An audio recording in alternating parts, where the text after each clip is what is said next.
On the 13th of October 1989, the town of Danner, Wisconsin was shaken by a seismic event unlike anything they'd ever experienced. This might have been written off as an earthquake, were it not for one disturbing factor. The ground-shaking event was accompanied by a huge spike of radioactivity, with this strange phenomenon happening a month before the Berlin Wall was torn down, during a period of the Cold War that historians call the Year of Crisis. It's easy to understand why the people of Danner immediately assumed the worst. But the huge eruption they felt wasn't the result of a nuclear bomb going off. The SCP Foundation was alerted to the event in Danner when they picked up a series of radio transmissions coming from just outside the town. When they arrived, they found something incredible, like something out of a sci-fi movie. Standing at the quake's epicenter was a creature that looked to be from another world. Standing 2 meters tall and weighing almost 300 kilograms, the being was green and brown in color with a bulky humanoid body. Its head was a different story though, and resembled a gigantic housefly with a proboscis and huge stereoscopic eyes. Surprisingly, the strange creature did not immediately go on a rampage. Instead, the being, designated SCP-2273, appeared to be exhausted, injured, and extremely malnourished. It offered no resistance at all to the Foundation containment team, and it was taken to Site-17 without conflict. While the SCP Foundation is no stranger to visitors from other worlds, there was something especially unusual about this supposed alien invader. The doctors who examined the creature and treated its injuries found an appendage that seemed to function as an organic radio transmitter, and large open wounds on its shoulder blades and forearms where further appendages had been ripped off. Additionally, while its insect-like exoskeleton was mostly a uniform green and brown pattern, the creature's upper arms and torso were dotted with a variety of scars and markings that, on closer inspection, looked like military badges. Was this some kind of wounded intergalactic soldier who had been stranded on Earth? If it was, then how were the organic badges on this alien's exoskeleton a near-perfect match to military badges worn by soldiers in the Soviet Union? Even if they did reference a unit that didn't officially exist within the Soviet Army, the scientists were sure this alien wasn't an alien at all. Underneath its exoskeleton was a non-anomalous human being. If that was true, then this was even more terrifying than an extraterrestrial visitor. The scientists were sure that the USSR had developed a new kind of organic armor, and this anomaly showing up in Wisconsin was the result of a test on US soil that had gone wrong. If that was the case, then there was no telling how many more of these exoskeletons were out there and would need to be contained.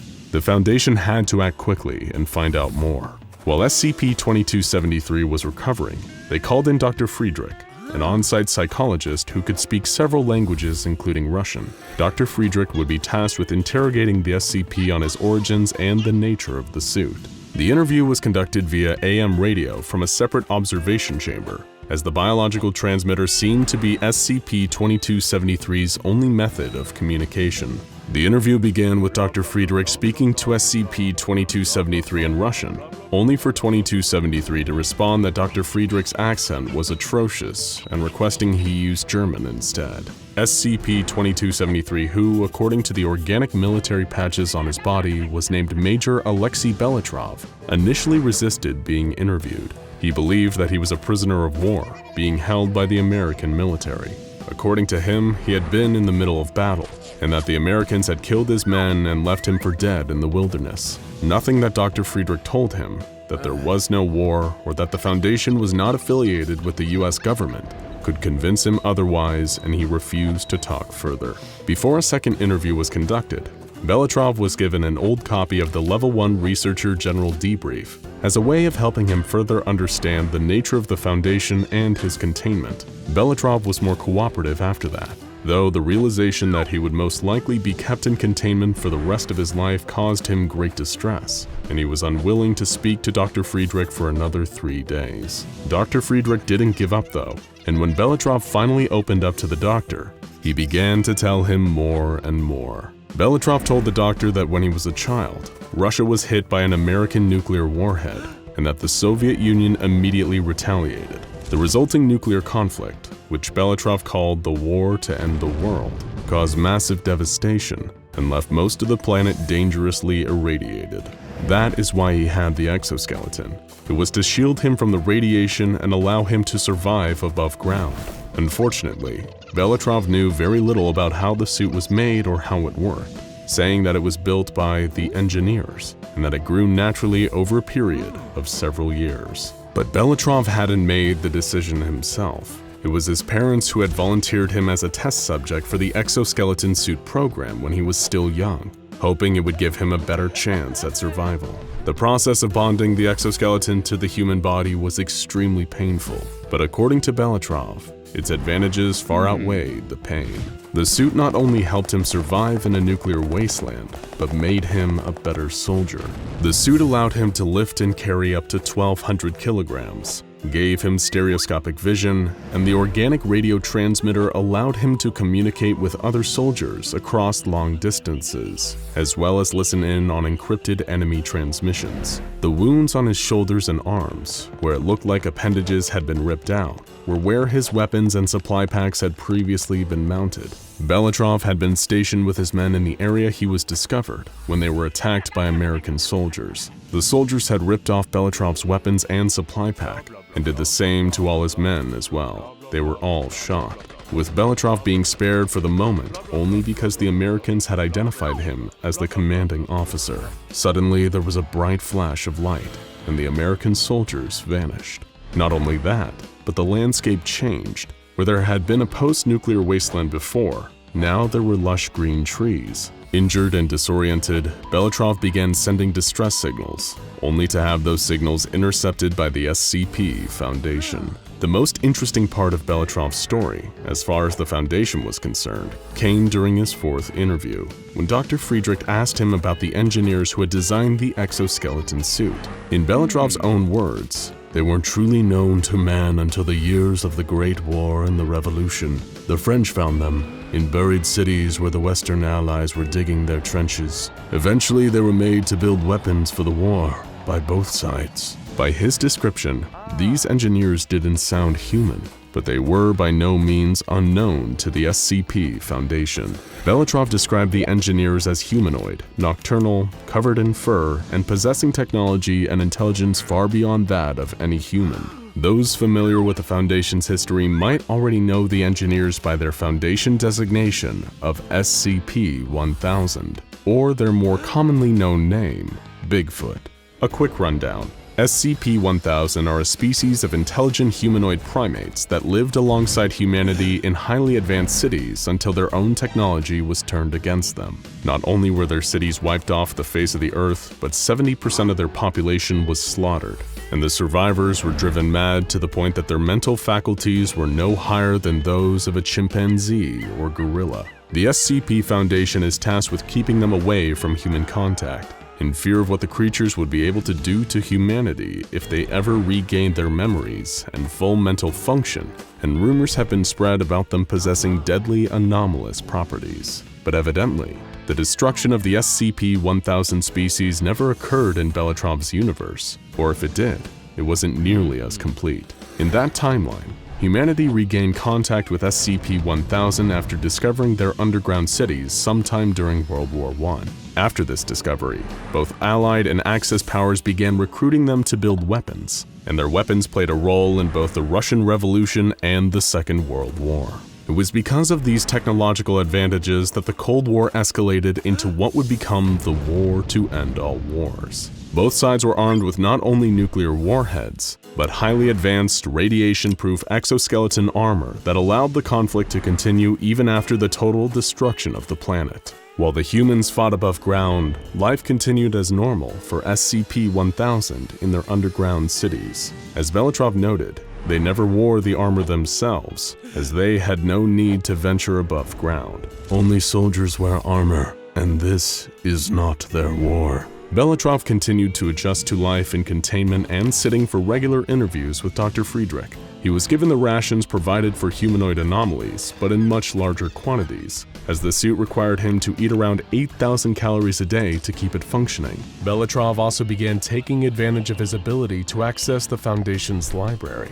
He would often read or listen to classical music, particularly by the Russian composer Tchaikovsky. He seemed especially fond of reading The Time Machine by H.G. Wells. No surprise, given he was able to directly relate to the experience of living through an apocalypse and being transported to a strange timeline with no way to return home.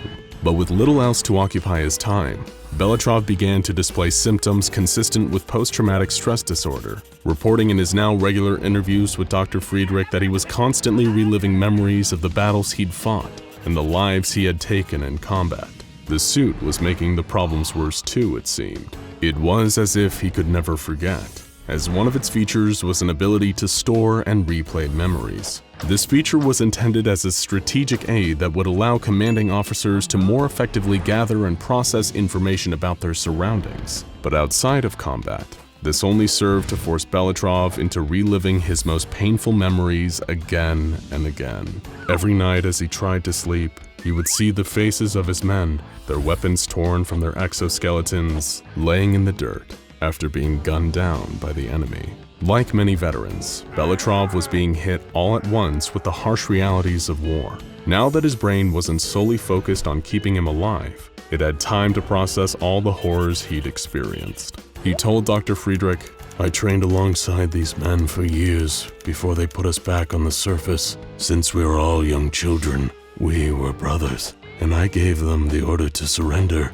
and got them killed. I should have died with them." While the story of SCP-2273 ends here, the story of Alexei Belitrov, SCP-2273-1 continues. In 2018, Belitrov was allowed passage to Volgograd, Russia, as part of an anomaly reintegration program. While he was unable to secure employment within the Russian government as he had hoped, he eventually was taken in by a monastery and continued to write letters to Dr. Friedrich until Friedrich's eventual death from lymphoma-related complications. There's plenty more on the monastery, the anomaly reintegration program, and what happened to Major Belitrov when he returned to Russia, but that will have to be a story for another day. The helicopter lurched and rumbled as it made its descent through the Verkhoyansk mountain range. Conditions were harsh, with fierce winds ripping through the valleys. At any point, a blizzard threatened to strike. Just about managing to touch down, Mobile Task Force Lambda 9 was glad to be out of the vehicle, even if it meant stepping into knee-deep snow. There were 8 operatives in total. Early reconnaissance suggested that they were the only people present within a 5-kilometer radius, at least. That's certainly what they hoped.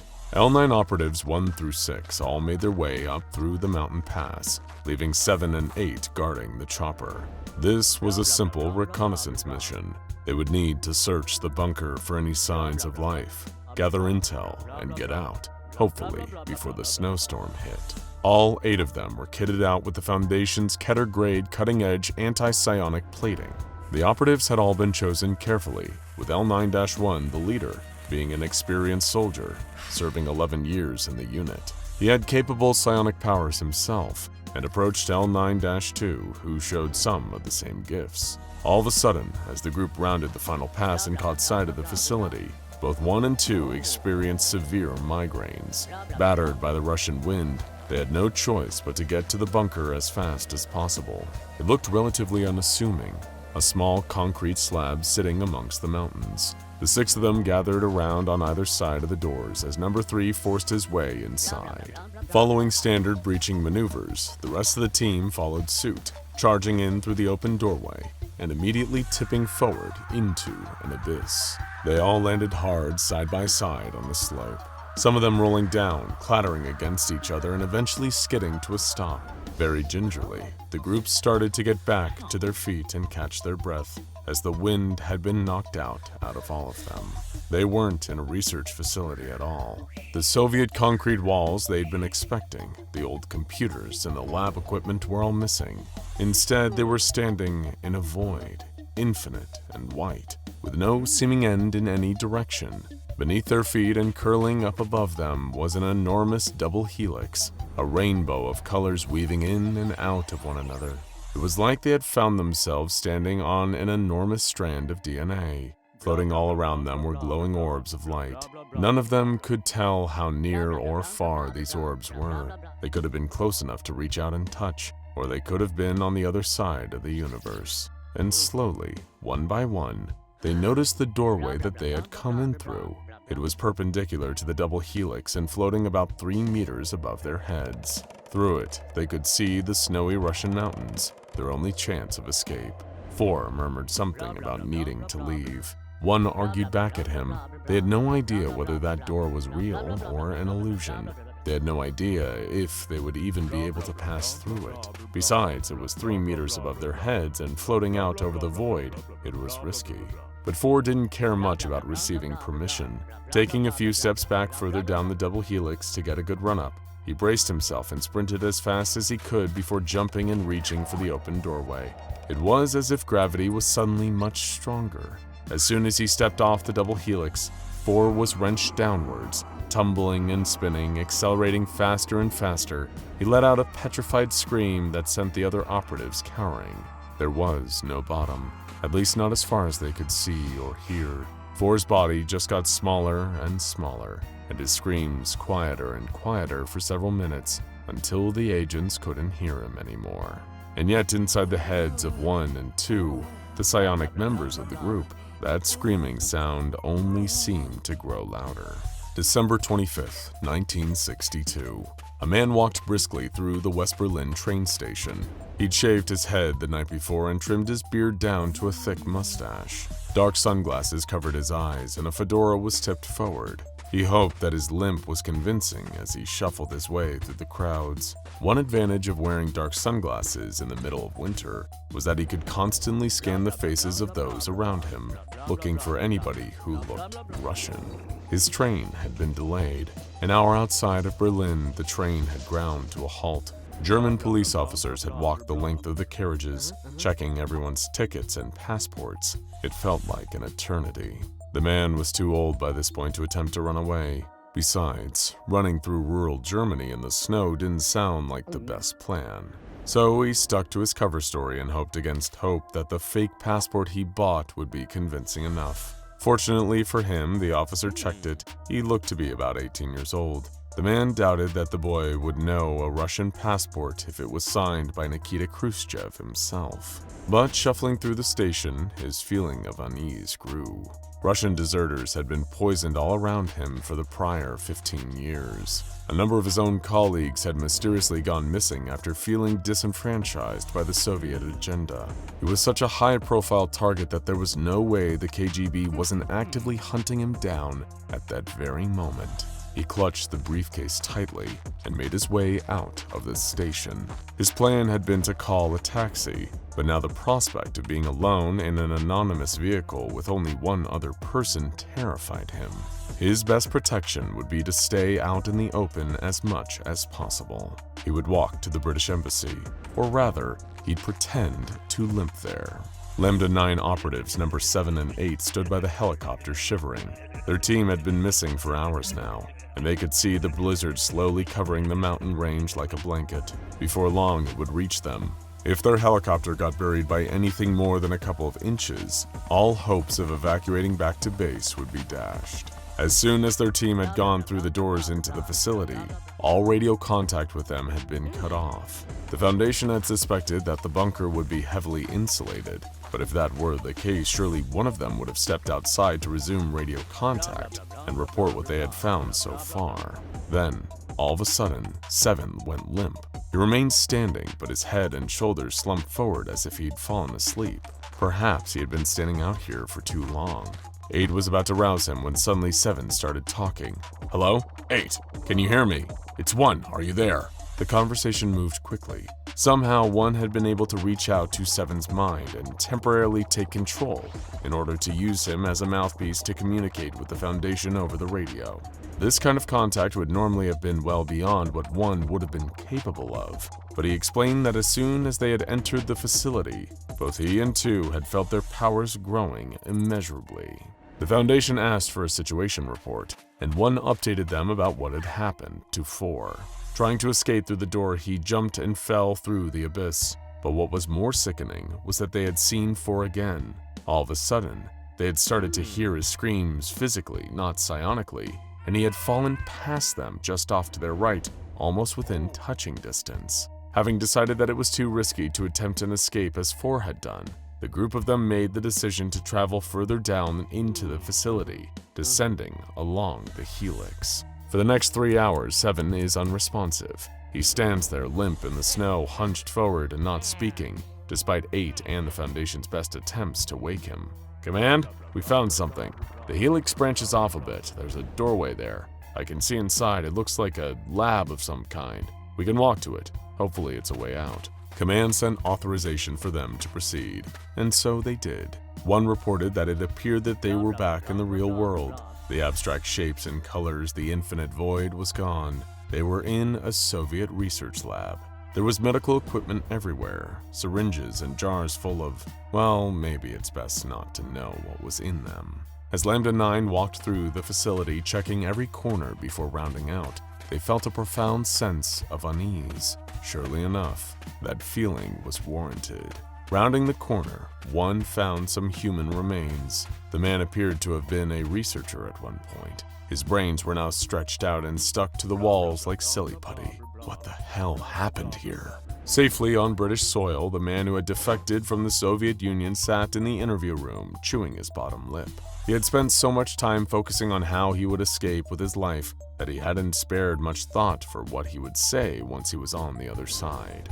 They had codenamed him Iceman, but he didn't feel particularly cold at that moment. He felt nervous, but he did his best to hide it. "I was a project manager in the Psychotronics division of the main intelligence directorate. I oversaw Project Redline, which was commissioned by Joseph Stalin following the Second World War. And before he knew what he was doing, he told his interviewer everything. Over 20 million Soviets had died during the Second World War. Their death toll eclipsed that of any other country. Iceman had witnessed it all. So when Stalin had come to him with the task of creating an ultra-powerful psychic weapon, something that could convert the entire world population to adopt Marxism-Leninism, the man had his reservations. Activating a device like that could trigger a war even deadlier than either of the two already experienced that century. He was part of GRU Division P, the Russian arm of highly classified experimental research. Conferring with his team, they devised a plan. They would argue they needed absolute secrecy to carry out their work, even away from the watching eyes of the KGB. Rather than create a weapon, they would create a tool for peace. Instead of promoting the values of communism, they would create a psychic tool to dampen humanity's inclination towards violence and aggression. Their method would be brutal but a necessary evil. In short, their theory was the psychic mind is often limited by the human body. A young child could have incredible psychic potential, but their physical limitations would hold them back from exercising it. Therefore, they needed to separate mind from body, and they had just the trick for that: traumatic disassociation. They would take a young, gifted psychic and tear out their mind in order to transfer that mind into the body of a controllable avatar. Iceman explained that none of them could have expected how much fate would look favorably on them. Just 2 years prior, the KGB had captured and brought in a set of triplets for them. The triplets were incredibly rare, conjoined at both the head and the torso, with 3 arms and 6 legs. It was a miracle they were still alive, so Iceman and his team set to work immediately. They dosed the triplets up with as many mind-altering chemicals as they could physically endure, before electrocuting them for prolonged periods, whilst reading anti-violent manifestos to them. It worked. The triplets' minds disassociated, and the Soviets were able to capture it. Iceman was not forthcoming about what they did with the mind or where they transferred it. All he explained was that it worked. They took the weapon to the Norlag Gulag. 50,000 of the most vicious criminals known to man, looters, murderers, psychopaths, dropped their makeshift knives and refused to move an inch, even as we threw the gates of the camp wide open. We did that. The final test was on Nikita Khrushchev and John F. Kennedy. From thousands of kilometers away, they activated Project Redline and influenced the 2 world leaders at the height of the Cuban Missile Crisis. War was averted, but Khrushchev was furious. He removed the entire team, killing a number of them, and began to weaponize Project Redline. If they could fire it at an advancing army, they'd never lose a single soldier ever again. To do this, it needed to be stronger. They were to implant the consciousness into another subject, torture them further, and disassociate again, amplifying the psychic abilities. Mobile Task Force Lambda 9 were stuck in the facility. The blizzard had been so strong that 7 and 8 had to return to base the previous night and come back. Having spent a night lost and wandering through the helix, descending deeper and deeper, the team had noticed that the world around them was getting darker. Periodically, they could hear Force screaming and falling past them once again before dropping out of sight again beneath them. They had tried to catch him, to pull him back, but he was always just out of reach, desperate to be saved. 7 and 8 returned and their psychic puppet radio contact was resumed with command. The team found another door. Searching through it, they were horrified to find their own corpses floating in the air in front of them, dressed up in lab coats. Just like the scientists from the levels above them, their brains were stretching out and lying together in some kind of web. Yet further down the helix, they found another door. 1 and 3 decided to go inside, leaving the rest of the team standing on the helix, ready to catch 4 if he fell past again. This time, 2 was in contact with command through his psychic link to the men by the chopper. He soon reported hearing 4's screams getting closer and closer. The group stood around, ready to catch him. There he is. I can see him. He's definitely falling towards us. Yeah, I see it too. Command, there's something up with 4. It looks like he's spread-eagled. His arms are stretched out. He's screaming. It's not getting louder. It's getting flatter. There would be no further contact with 2, 5, and 6. By the time 1 and 3 returned from scouting out the room, they were alone. 1 couldn't even sense the presence of any of their squad mates anymore. They had no option but to continue to descend the helix into the darkness. The smell of burning flesh filled their noses. The echoes of death were all around them. Voices cried out in pain and fear. And then, new voices, speaking in Russian, cut over the top. Stop it. Give in. Don't resist. Resisting is bad. You will be punished if you resist. Begin electrical discharge. 500 volts. 3 amps. Increase voltage every minute. The operatives had no choice but to listen to the memory of the triplets being tortured. Not just the sounds, but the emotions that flood them. Those weren't someone else's memories anymore. They were becoming their own. And just as they saw into the mind of the triplets saw them in return. Command, it's trying to open me up, like it did everyone else, but I can see into it. It's learning from us. It knows all about me. The squad, the Foundation, they're almost on me. It's the Conjunction, the scientists, the monsters that made this thing. The ones it knew before it died was that they wanted it to conjunct. It wants to make us part of it. Don't come back here. It wants to make the whole world part of it. And at that moment, the entirety of Mobile Task Force Lambda 9 dropped dead.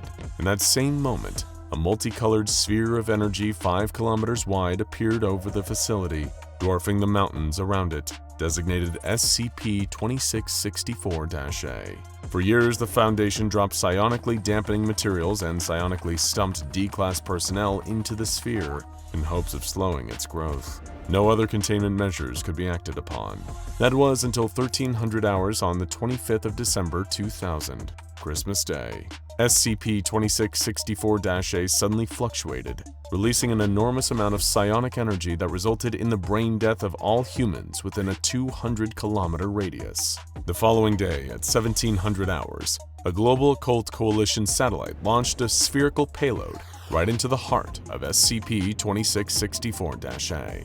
For 13 minutes, tremendous amounts of radiation were detected emanating from inside the sphere, before just as suddenly as it had appeared, SCP-2664-A disappeared entirely, leaving just the payload in its place. Before the Foundation was able to recover the payload, it launched into the atmosphere and was lost. Subsequent reconnaissance operations to the site have confirmed no abnormal radioactive or psionic readings. To all intents and purposes, SCP-2664 appears to be gone.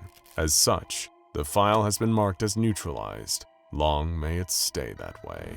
The diver screams a silent scream as the giant squid's beak digs into his skin, its many grasping tentacles grabbing him and holding him in place. Nearby, his fellow divers are driven half-mad with terror as they see mysterious figures floating towards them through the murk, and strange Russian voices speaking in their heads. Nobody can help them. They're down too deep, too consumed by the darkness and the pressure of the sea. They're now at the mercy of whatever is inside the submarine. Beginning in the 1940s, with the dawn of nuclear weapons, the American government conducting the world's first atomic weapons test and the Soviet Union responding in kind with nuclear testing of their own. The two powers entered an arms race fueled by rivalry and a thirst to prove their strength on the world stage. What followed were decades of staggering technological advancements as each nation tried to outdo and intimidate the other. The Soviet Union crossed into the cold reaches of outer space, deploying the satellite Sputnik. The United States responded with the founding of NASA. Tensions reached a fever pitch during the Cuban Missile Crisis of 1962, as United States citizens feared they were teetering on the brink of nuclear war. In July of 1968, the Soviet Union, the United Kingdom, and the United States came together to sign the Treaty on the Non-Proliferation of Nuclear Weapons, agreeing to abandon their pursuit of increasing nuclear power and turn their focus to disarmament. But several months before the treaty was signed, the Soviet government was dealing in weaponry far more dangerous than nuclear missiles, something the other world powers knew nothing about. These deadly secrets were hidden aboard a submarine known as SCP-741. SCP-741 is the underwater wreckage of a Soviet submarine that sank in March of 1968 and came into the custody of the SCP Foundation in 1999. The submarine, a version of the Charlie II class, was deployed under unusual circumstances, which attracted the attention of the United States government. In an attempt to learn more about the submarine, the US government launched Project Redacted, which attempted to recover the vessel from the ocean in the early 1970s. They managed to recover a few pieces of the vessel, though the specifics are highly classified. In the late 1990s, the US government contacted the SCP Foundation, informing them of a possible Euclid or Keter-class anomaly in the wreck. At this point, it passed into the custody and surveillance of the Foundation. The submarine is on the ocean floor, broken into 3 pieces. The hull was broken into bits during Project Redacted recovery attempt, but was largely intact when it first sank except for 2 holes, one just in front of the sail and one just below the starboard missile tubes. Apparently, the vessel sank rapidly due to flooding after an enemy missile strike, which occurred while it was surfacing. Though all parts of the submarine are accounted for, no members of the crew have been located. Additionally, none of the emergency escape equipment on board has been used, raising further questions about what became of the crew. Wherever they went, they seem to have left something behind. Whenever divers are sent down to investigate the wreckage, they report experiencing anomalous currents and strange sea life, and hearing moans, disembodied voices, and incoherent whispering. They also report seeing blurry, faintly glowing figures. Additionally, the ocean life in the area is unnaturally aggressive, particularly large squid and sharks. This effect was first noted during a manned expedition into the waters around the wreckage, described in Incident Report 1741-A. Divers A-26 through A-30 embarked from the icebreaker Yamal into the waters below with the intention of studying the potential anomalous activity surrounding the wreckage. As the group of divers approached the submarine, they could feel the shift in the water around them, the oppressive feeling of abnormally increasing pressure bearing down and threatening to crush them. If their specialized diving equipment were to fail, they knew that that would be it, and the command would have to come and fish their corpses out of the water. Or even worse, they would vanish entirely, meeting the same mysterious fate as the crew of that doomed submarine. But they couldn't fixate on that. They had a job to do. At first glance, the wreckage appeared undisturbed, unchanged since the previous inspection. Still, they needed to take a closer look to be sure. As the team got closer to the vessel, A-30 was startled by the sight of movement from within the wreckage, spotting motion through one of the holes in the structure as something passed by. He pointed it out to his colleagues, but they dismissed it as likely a giant isopod or spider crab, which were crawling all over the surrounding area. A-30 laughed off his jumpiness, agreed that they were probably right, and continued the exploration as planned. Control authorized the divers to proceed to the next step, and A-29 activated sonar and lights, moving toward the starboard side breach. There, a faint glowing caught his eye. The glow resembled that of radioactive material, but when the team checked the radiation levels in the area, they remained stable. Whatever the source of the glow was, it wasn't radioactive. At this point, his neutron counter began to register something, and all of a sudden, a disembodied voice could be heard saying, "Vasily Yevgeny, can you hear me?" The voice was muffled, and though it could be heard over their communication channels, it emanated from somewhere in the wreckage, deep, deep underwater. As A-29 watched, a glowing shape emerge from the darkness. It was only an outline, the suggestion of a silhouette, but the shape was undeniably familiar. It looked like a person. The other divers quickly noted the apparition too and began to panic. Some checked their nitrogen levels, believing it to be some sort of nitrogen narcosis, while others pointed out that they couldn't all be suffering from nitrogen narcosis at the same time. The unknown voice continued speaking, saying, "Help me, it is getting hard to breathe."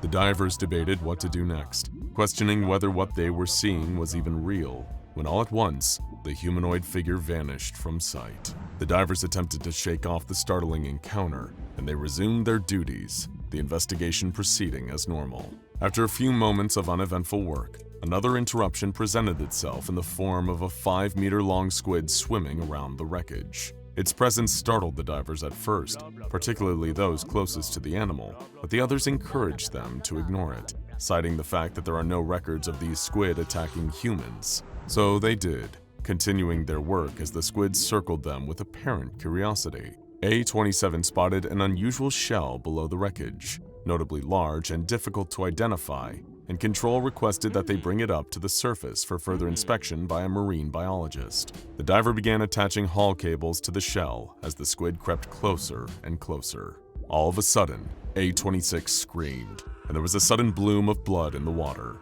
The squid, despite it being uncharacteristic behavior for its species, attacked the diver, biting him savagely.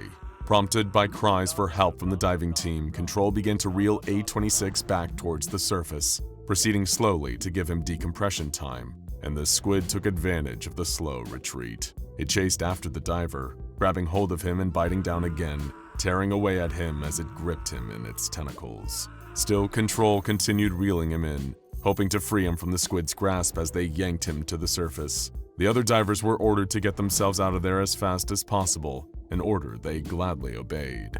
As they swam back to the surface, A-30 saw something else moving in the depths. He couldn't make out what it was, but the sight of it gave him a sick feeling of dread deep in the pit of his stomach. The 4 divers were recovered alive, along with the shell. Examination of the shell indicated that it resembled that of the extinct orthoconic nautiloids, but it was not fossilized. It was taken for further study, given the possible implication of extinct species anomalously manifesting in the vicinity of SCP-714.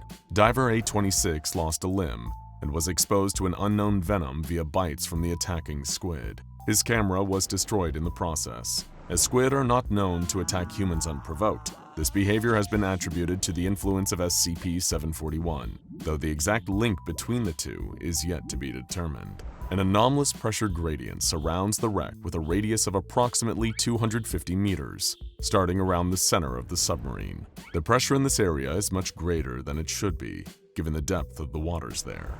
This unusually high pressure makes sonar analysis extremely difficult, as well as threatening the safety of any divers in the vicinity of the wreck. The few records that the Foundation has managed to obtain from the Russian and US governments indicate that the submarine was being used to transport some sort of secret cargo. Though the specifics of this cargo are still unknown, there is reason to believe that it differed from any type of nuclear or chemical weaponry. On a date redacted from official files, the SCPS Basisti was patrolling the area around SCP-741 when its sonar detected some unknown entity approaching SCP-741 from the south at a pace of 46 knots. The crew compared the acoustic signature of the contact with known submarines and torpedoes, but could not find a match. The Basisti attempted to reach the contact via sonobuoy drops and active sonar pings, but it did not respond. When the contact crossed into the total underwater exclusion zone, it became classified as hostile. At that point, the sonar recorded sounds of an undersea missile launch, and Basisti responded with the utmost urgency. The ship broke away from its original area and fired a Type 53 torpedo at the underwater threat. 15 seconds after the Basisti launched its torpedo, missiles of an unidentified configuration were seen breaking the water, flying at a height of 1.8 meters and a velocity of 0.92 Mach. The missiles did not emit any detectable radar, nor did they respond to any launch chaff or flares from the Basisti. Both of the missiles were engaged by Basisti's 3KN-5 Kinsol surface-to-air missiles and Kashtan point defense systems, and were destroyed at 1,800 meters and 210 meters from impact, respectively. After the missiles were neutralized, the hostile vessel could be heard engaging in evasive maneuvers. At this point, there were 4 closely spaced explosions and the sound of a submarine disintegrating. The identity of the attacker, as well as its intention toward SCP-741, have not yet been determined. The incident resulted in the Foundation research team suggesting an expansion of the acoustic sensor net, as well as additional patrol and defense assets placed in the area. Additionally, they advised an acquisition of undersea retaliatory capability. The incident was classified Incident 1741-C. The sonar recordings from the SCP-S Basisti during Incident 1741-C were taken for further analysis by the research team. The in-depth review revealed anomalous acoustic signatures that did not match up with any known forms of propulsion, including magneto-hydrodynamic drive. Currently, the nature of the unidentified attacker remains a mystery, and it has not been attributed to any particular government or organization. Following the incident involving the SCP-S Basisti, an American intelligence agent reached out to the Foundation, offering further insight into the secretive government programs looking into SCP-741. He agreed to sit for an interview with a Foundation researcher assigned to the project, on the condition that his identity remain protected. The SCP researcher's name is absent from the official file as well. The two men sat in a Foundation interview room, and the interviewer asked his informant why he chose to come forward, given the US government had simply chosen to sit on this information for 30 years. You've seen those reports. Project Redacted. Now, we know that part too. How the directors didn't make the connection is beyond me. That and the stuff the Redacted pulled up? Yeah, the other part you don't hear about is what some of the research team died of. And the crewmen we buried? Just uniforms. Also, the nuclear device we recovered wasn't a missile or torpedo warhead. It was a demolition charge. Does that make any sense? After all those clues, I had to come forward. Why the directorate didn't is something I can't fully explain. This particular statement puzzled the Foundation researcher, raising questions he hadn't anticipated. Only uniforms? Did this mean that the sub had been unmanned? The informant replied, No, not unmanned. There were no bodies, but personal effects were everywhere, along with uniforms. There was some blood, human. Before you ask, on one of the torpedoes and a bit of skin where somebody probably crushed his hand loading the thing. Just no bodies left. When I first looked into all this, I had no clue what the hell had gone on down there, but I started putting things together. The Foundation agent began to speculate based on the mounting evidence. Could it have been a Soviet weapons program? A deadly biological agent of some kind? No, it wasn't that. I thought maybe it could have been, so I dialed up some of my contacts at Biopreparant. Us spies wind up owing each other favors after a while, and they denied it vehemently. Not your usual cover-up baloney either. They clearly stated that whatever the sub was carrying, it wasn't theirs. They wanted no part of it. Sounded like he was gonna puke when I mentioned redacted. Doctor, do you have any idea what it takes to make a bioweapons researcher sick? Now that wasn't what really bugged me though. What really kept me awake at night was the KGB file that fell into our hands. They mentioned a covert op by the Soviet military against an internal unnamed faction to get rid of a, quote, terrifying weapons that even the Soviet Union can't safely control. They wanted to lose it, whatever it was, or maybe fob it off onto the US. Of course, that all came to light right before the Iron Curtain fell, and given the atmosphere at the time, it was practically impossible to convince the directors that they weren't talking about nukes. And even once I did, they still didn't even think this was worthy of action. I mean, the redacted would probably have me hanged for treason if they ever find me, but it was worth the risk. And by what I can gather, sounds like Russia thinks so too, loaning you half the Pacific Fleet and all. The interview continued after this point, but the rest of the conversation was considered irrelevant and stricken from the official file. The interview left the Foundation with more questions than answers, though they were more certain than ever that SCP-741 must be kept under strict containment procedures. Due to the object's location at the bottom of the sea, as well as the unusually elevated pressure around it, it is unlikely that many civilians will come into contact with it. However, as an extra protective measure, sonar and submersible monitoring is conducted on a periodic basis in order to verify that the wreckage has not been interfered with in any way. The Foundation contracted Russian warships, SCP-Spasisty and Krasnoyarsk, has been selected for this purpose. If any unauthorized activity occurs in the area surrounding SCP-741, nuclear and conventional missiles may be deployed. Any movement of SCP-741 is grounds for an immediate nuclear strike. Whatever secrets SCP-741 holds, whatever it was transporting that was even more of an uncontrollable threat than nuclear warfare, they're better left alone down there, at the bottom of the sea.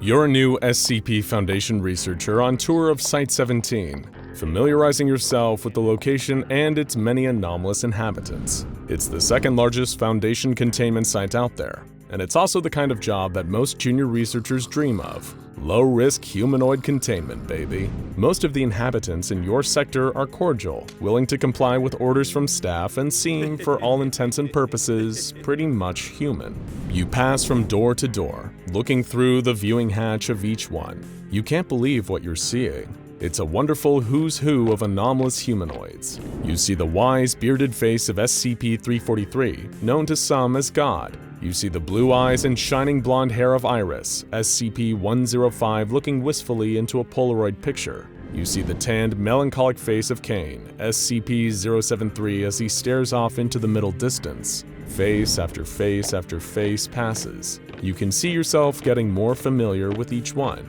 Yes, your time here will be… Wait, was that Hitler?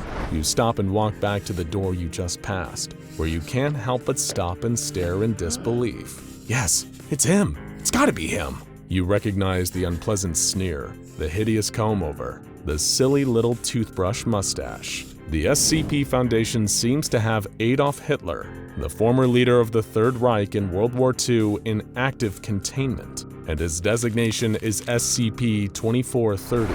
You've seen killer toasters and masks that can take over people's minds, but you've never seen anything as surreal as this.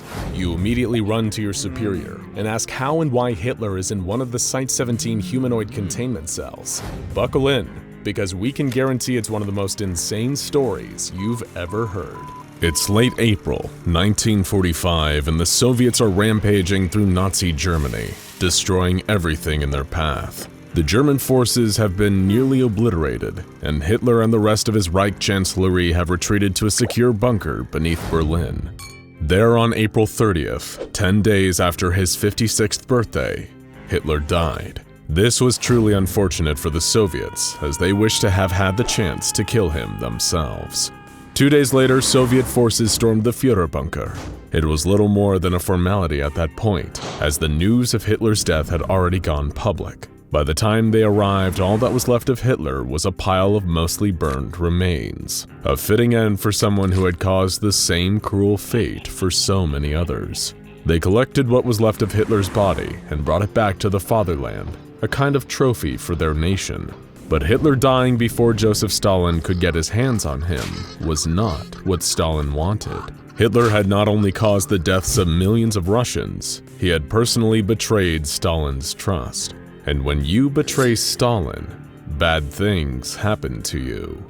Very, very bad things. 2 years earlier, in 1943, Soviet forces had raided a camp in Genowiska, belonging to the Obscura Corps. Think of them as the Nazis' own version of the SCP Foundation, who were hell-bent on gathering anomalous people and artifacts to increase the power of the Third Reich. They were a far more militant offshoot of the Thule Society, a group that described itself as a study group for Germanic antiquity. While this may seem innocent, the Thule Society was actually a racist cult, closely aligned with the goals and ideas of the German Nazi Party. Many have also speculated that they were heavily involved in the occult, and it's this mysticism-obsessed offshoot that went on to form the Obscura Corps. And in their Genowiska base, they'd obtained 100 pieces of enchanted occult flesh with human skeletons embedded in each of them. This flesh was believed to originate from the mythological Sarimnir, the beast hunted and eaten again and again by the pantheon of Norse gods, having the qualities of both a wild boar and a goat. The flesh can bond to skeletons and give them a quality somewhat like immortality. Any flesh cut from them will regrow time and time again if given a rest period. Now that he had both the flesh of Sarimnir and Hitler's burnt remains, Stalin had an idea. A perfect way to not only bring satisfaction to the Russian people and the world, but to finally exact the true revenge that Hitler had denied to him. He called it Project Judica, namely after the very bottom level of hell reserved for betrayers like Judas. A perfect tribute for an old ally turned enemy. He couldn't kill Hitler before, but if Stalin was going to get the chance, Hitler needed to live again. For years, Stalin's top scientists tried to use arcane methods to resurrect Hitler by combining his remains with the flesh of Sarimnir. At times, they even came close to creating a new Hitler, but there was one huge issue. The creature they created could not feel pain, and for Stalin's plans of violent and painful retribution, the lack of suffering simply would not do. They destroyed what they had created and went back to the drawing board. Stalin would stop at nothing to get what he wanted, even if it meant breaking every law of nature in the process. In order to make his twisted dream a reality, Stalin formed an unholy alliance with a group known as the Uralic Fleshcrafters, a neo-Sarkic cult that was a branch of the nightmarish religion of Sarkicism. This group essentially worships avatars of flesh, corruption, and disease, and are behind some of the most terrifying and disgusting anomalies out there, including the flesh that hates and the bone orchard. True Sarkicists, who show the proper devotion to their vile deities and know the right rituals to contact them, are often granted anomalous powers that spread the Sarkic influence further across the known dimensions. These powers will usually involve having a supernatural ability to manipulate the flesh of themselves and others, allowing them to enhance their bodies, cheat death, and warp their enemies beyond repair. They can sometimes even create life, if they're a powerful enough acolyte of Sarkicism. And it was because of these powers that Stalin wanted the Uralic Fleshcrafters under his command.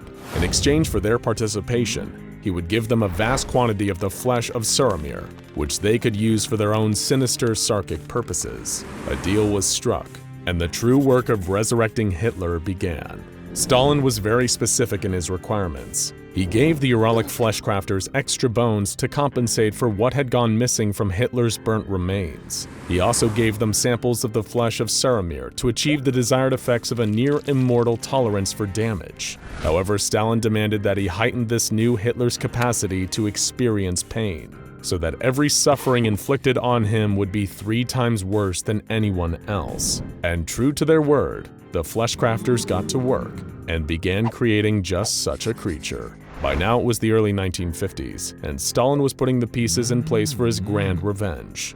Once the new Hitler was finished, he would hold a new trial for him in the Russian courts, where he would preside over the sentencing personally. Once the new Hitler was done, the Uralic Fleshcrafters were rewarded for their participation in Project Judica, with 4,000 kilograms of the flesh of Sarimnir. Stalin now had his very own personal Hitler chew toy that he could maim and torture as much as he pleased, knowing that he would always heal and soon be ready for more.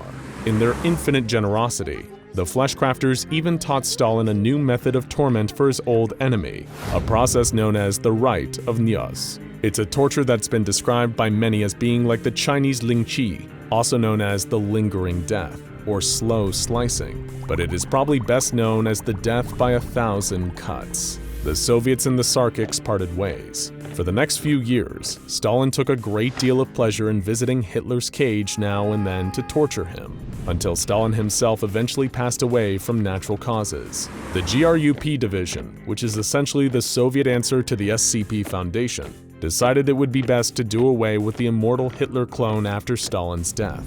He no longer served any purpose, and no matter how hard they tried, they couldn't permanently kill him either. In the end, they settled on a kind of compromise. He would be buried alive and forgotten, forced to live a torturous eternity that he could never escape. Until, of course, he was dug up and rescued by none other than the members of Obscura, a modern splinter group of the original Obscura Corps. Like many high-profile Nazis who'd escaped the war, the new Hitler was spirited away to a safe house run by sympathizers in Argentina. The ones taking care of him received the following correspondence from the Obscura agents who'd first dug the new Hitler back up. We have managed to rescue the Führer and bring him to safety, but he is effectively dead on the inside. I blame the Reds for their inhumane treatment of the Führer, who may have been bewitched by the Reds' Wunderwaffe. I wish we could mercy kill him, but we've tried everything.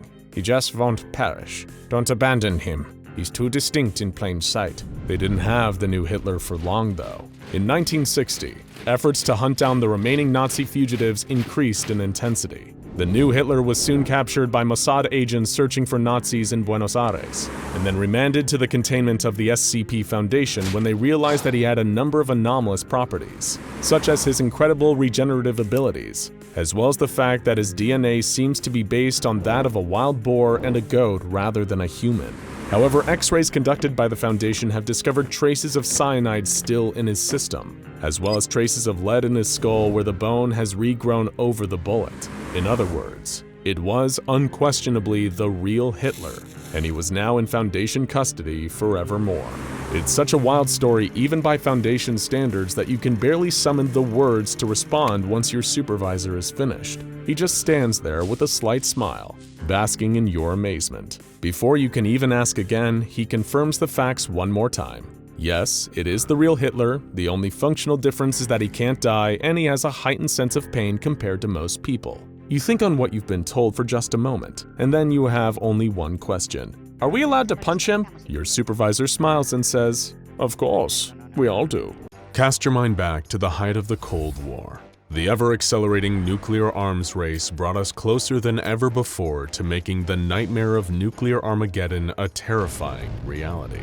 The two main parties in this conflict are the United States and Soviet Union, each amassing huge amounts of nuclear warheads and jumping on any available advantage they can over their enemies. What you may not know is that in order to detect an impending attack from the United States, the Soviets developed what would become known to the West as the Dead Hand. But this experimental piece of technology also had another name, SCP-1984. It is no secret that the Soviet Union feared the threat of US nuclear strikes and invasion just as much as the US feared an attack from them.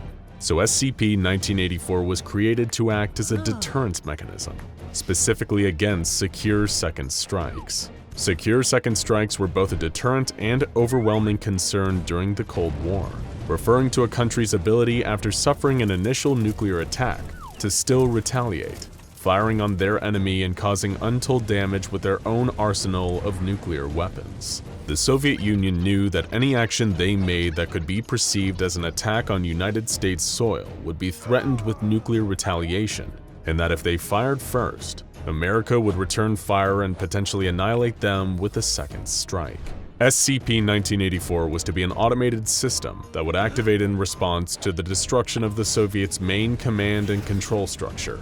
Given that the Dead Hand was created during the 80s, you might be forgiven for expecting a nuclear detection system built at this point in history to consist of various sensors connected to a computer network. But you have also probably already realized that if this was the case, then the Foundation wouldn't be so interested in it. In actuality, SCP-1984 is a fully autonomous entity rather than a network of sensors for detecting incoming nuclear strikes, or a computer capable of initiating a second strike. Perhaps what makes the Foundation more interested in the Dead Hand is that it is both self-aware and links simultaneously to every single one of Russia's nuclear launch sites. Not only this, but SCP-1984 also has direct access to every single one of the atomic weapons stockpiled by the Soviet Union during the Cold War, and is capable of launching intercontinental ballistic missiles at a moment's notice. In short, SCP-1984 could very easily and horrifyingly quickly trigger an all-out nuclear war, resulting in the extinction of all life on Earth. No wonder the Foundation considers the Dead Hand such a massive threat. SCP-1984 itself actually consists of the preserved remains of a Russian soldier by the name of Sergeant Marat Chernikov, who was killed during the Soviet-Afghan War in 1982. Most of the official documentation of Chernikov's existence has been expunged by the Russian Federation, and he is only referred to in fragmented documents recovered by the Foundation that refer to a Project December. These remains serve as the location of a semi-sentient consciousness that has been classified as SCP-1984-01. When it remains dormant and is not interfered with, SCP-1984-01 has the ability to receive and process any signal broadcast to it, and is able to decipher information combined in any signal it picks up. However, when global military tensions start to climb, especially when those tensions affect the Russian Federation, or what were once the satellite states of the former Soviet Union, the entity begins to manifest itself in the physical world, and usually in various strange and different ways. SCP-1984-01 has been known to appear in the real world in forms such as a humanoid outline, or a bright red specter taking the shape of a child with its legs cut off. Regardless of which shape it appears in, it is when the dead hand manifests in a more physical form that the wider scope of its abilities become clear. As mentioned previously, it can influence and even launch nuclear weapons, overriding their command systems and bypassing launch sequences. After appearing fully, SCP-1984-01 will travel at speeds of up to 140 kilometers an hour, directly to the nearest military installation capable of launching intercontinental ballistic missiles. Once it reaches its destination, SCP-1984-01 will immediately attempt to override the necessary systems to initiate a launch. After firing missiles at their predetermined targets, SCP-1984-01 will hastily travel to another facility housing nuclear ordnance, repeating the process until it has successfully launched all of Russia's atomic weapons. When engaged, the physical manifestation of SCP-1984 is highly aggressive, and will lethally defend itself against anyone that it observes trying to interfere with it or stop it from causing a nuclear launch. The entity has displayed the ability to disrupt the nervous system, causing excruciating pain and debilitating damage to human beings. Its only known weakness, if any, is a susceptibility to microwave radiation. Although exposure to this does not seem to cause any lasting damage to SCP-1984, instead only temporarily disorienting its physical form. As for the origins of SCP-1984, the Soviet Union's official liaison with the SCP Foundation offered some clarity on this. Ironically, during early 1984, the liaison, a doctor named Sergei, described information regarding the dead hand as being of grave importance to the continued survival of the human race. Seeing as he was referring to an enemy that could single-handedly launch the Soviet Union's entire nuclear arsenal, he certainly had a point.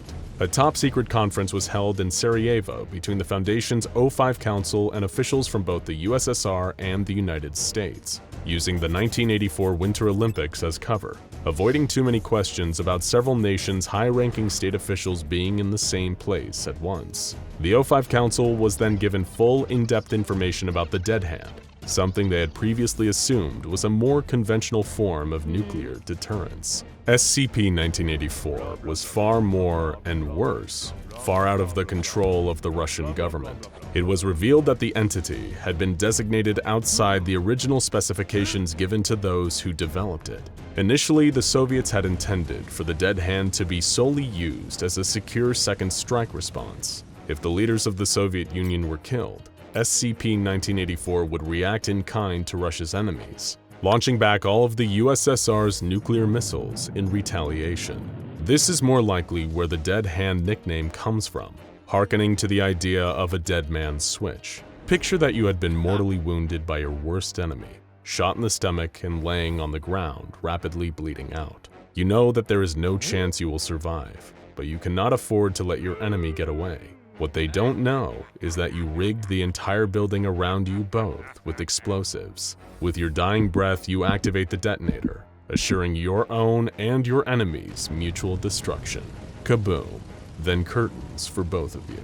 The pressing issue, and the reason this secret summit between the USSR, USA, and SCP Foundation was held, was that SCP-1984 was no longer interested in just waiting for Russia to be attacked and only reacting after the fact. Instead, the entity's physical form was trying to preemptively strike at the enemies of the motherland, attempting to activate nuclear launches and send atomic weapons to destroy the United States, France, West Germany, and the People's Republic of China. In other words, the Dead Hand was eager to get a head start at causing total nuclear annihilation, not to mention potentially killing millions and reducing target countries to little more than irradiated craters, awash with deadly nuclear fallout. Both the Soviet Union and the United States begged the SCP Foundation to intervene and contain SCP-1984, and under the direction of the O5 Council, they stepped in to take direct control of the situation, establishing new containment procedures in the hopes of keeping SCP-1984 from hitting as many launch buttons as it could find. The embalmed remains that seemed to create the manifestations of the Dead Hand entity were held securely in an armed containment complex near Verkhoyansk, part of the Sakha Republic within the Russian Federation. SCP-1984 was placed within a standard humanoid containment cell, which was itself held within a Faraday cage, a type of enclosure constructed with or covered in conductive material designed to block electromagnetic fields. This was done to block any external broadcast signals from reaching SCP-1984, and thus causing it to manifest its other form if it learned of an impending attack on Russia, even a fictional one, perhaps as a part of a television broadcast. As part of the Dead Hand's containment, all signals broadcast near its cage are to be monitored, and only broadcasts featuring doctored information would reach the entity. Thankfully to the work of the SCP Foundation's Information Control Team, SCP-1984 is drip-fed a stream of carefully fabricated information. Using on-site equipment and facilities, a team of military historians, economists, actors, and Soviet media specialists, the Information Control Team have created an ongoing narrative wherein the Cold War never ended. Through falsified radio and television broadcasts made to look like era-appropriated news organizations, they managed to keep SCP-1984 convinced that the nuclear stalemate between the Soviet Union and United States is still ongoing. Unfortunately, sometimes information from the real world is able to bleed through. An incident involving SCP-1984 occurred on August 8, 1984, and almost brought forth a full-scale nuclear war. While preparing for a campaign speech, the 40th President of the United States, Ronald Reagan, uttered the following joke. "I am pleased to tell you today that I've signed legislation that will outlaw Russia forever. We begin bombing in 5 minutes." Naturally, thousands of media outlets reported on this, but signals of those broadcasts, including recordings of the president's remark, made their way to SCP-1984. Foundation researchers were both unsure of how these transmissions breached the Faraday cage surrounding the Dead Hand, and were unable to prevent what happened next. Hearing what it could only assume was a genuine declaration of war, the manifestation of the SCP-1984-01 entity happened immediately after Reagan's words reached its containment cell. This time, the entity appeared as a semi-transparent woman, withered and blue, wearing traditional Pashtun dress. Armed personnel guarding SCP-1984's cage engaged the entity, causing it to retaliate, lashing out and attacking any that stood in its way. One captain and 2 privates that suffered the brunt of SCP-1984's offensive capabilities began bleeding heavily from their ears, seizing violently. Most gruesomely of all, a liquid leaked from their eyes and nose believed to have been cerebrospinal fluid. While armed personnel attempted to use microwave-emitting weaponry to slow the entity down, the Information Control Team was frantically trying to record a new falsified broadcast, in the hopes that SCP-1984 would cease its hostilities and the entity would dissipate before it was able to travel at high speed to any nearby Soviet nuclear facilities and begin bombarding the United States. Their first attempt to record a new broadcast that would result in a cessation of SCP-1984's slaughter of its guards was interrupted when a nearby wall collapsed. Desperate to recontain the creature, the Information Control Team tried to film the broadcast a second time and succeeded, although one of the actors portraying a newsreader suffered a stroke and had to be edited out to convince the Dead Hand of its supposed authenticity. What followed was a short news clip clarifying that Russia's Politburo was in on President Reagan's joke, including old footage of the USSR's General Secretary Konstantin Chernenko, confirming that the Soviet Union's nuclear forces were not on high alert. Miraculously, after 15 more minutes of sustained fighting with guards, SCP-1984's physical manifestation began to disappear, gradually dematerializing while it seemed to attack with far less intensity. Eventually, containment was reestablished, at the cost of the deaths of 17 members of Foundation staff, both guards and researchers. A further 8, however, suffered traumatic brain injuries that left them all permanently disabled. The one upside is that this incident remains the only time SCP-1984 has ever breached its containment and caused harm to others. And considering that it could very well have launched Russia's nuclear arsenal, the casualties could easily have been much higher. So remember, folks, don't joke about nuclear weapons, especially if you're the president. You never know what anomalies lurking in the bodies of dead Russian soldiers might be listening, and if they are, you'd better hope they have a sense of humor.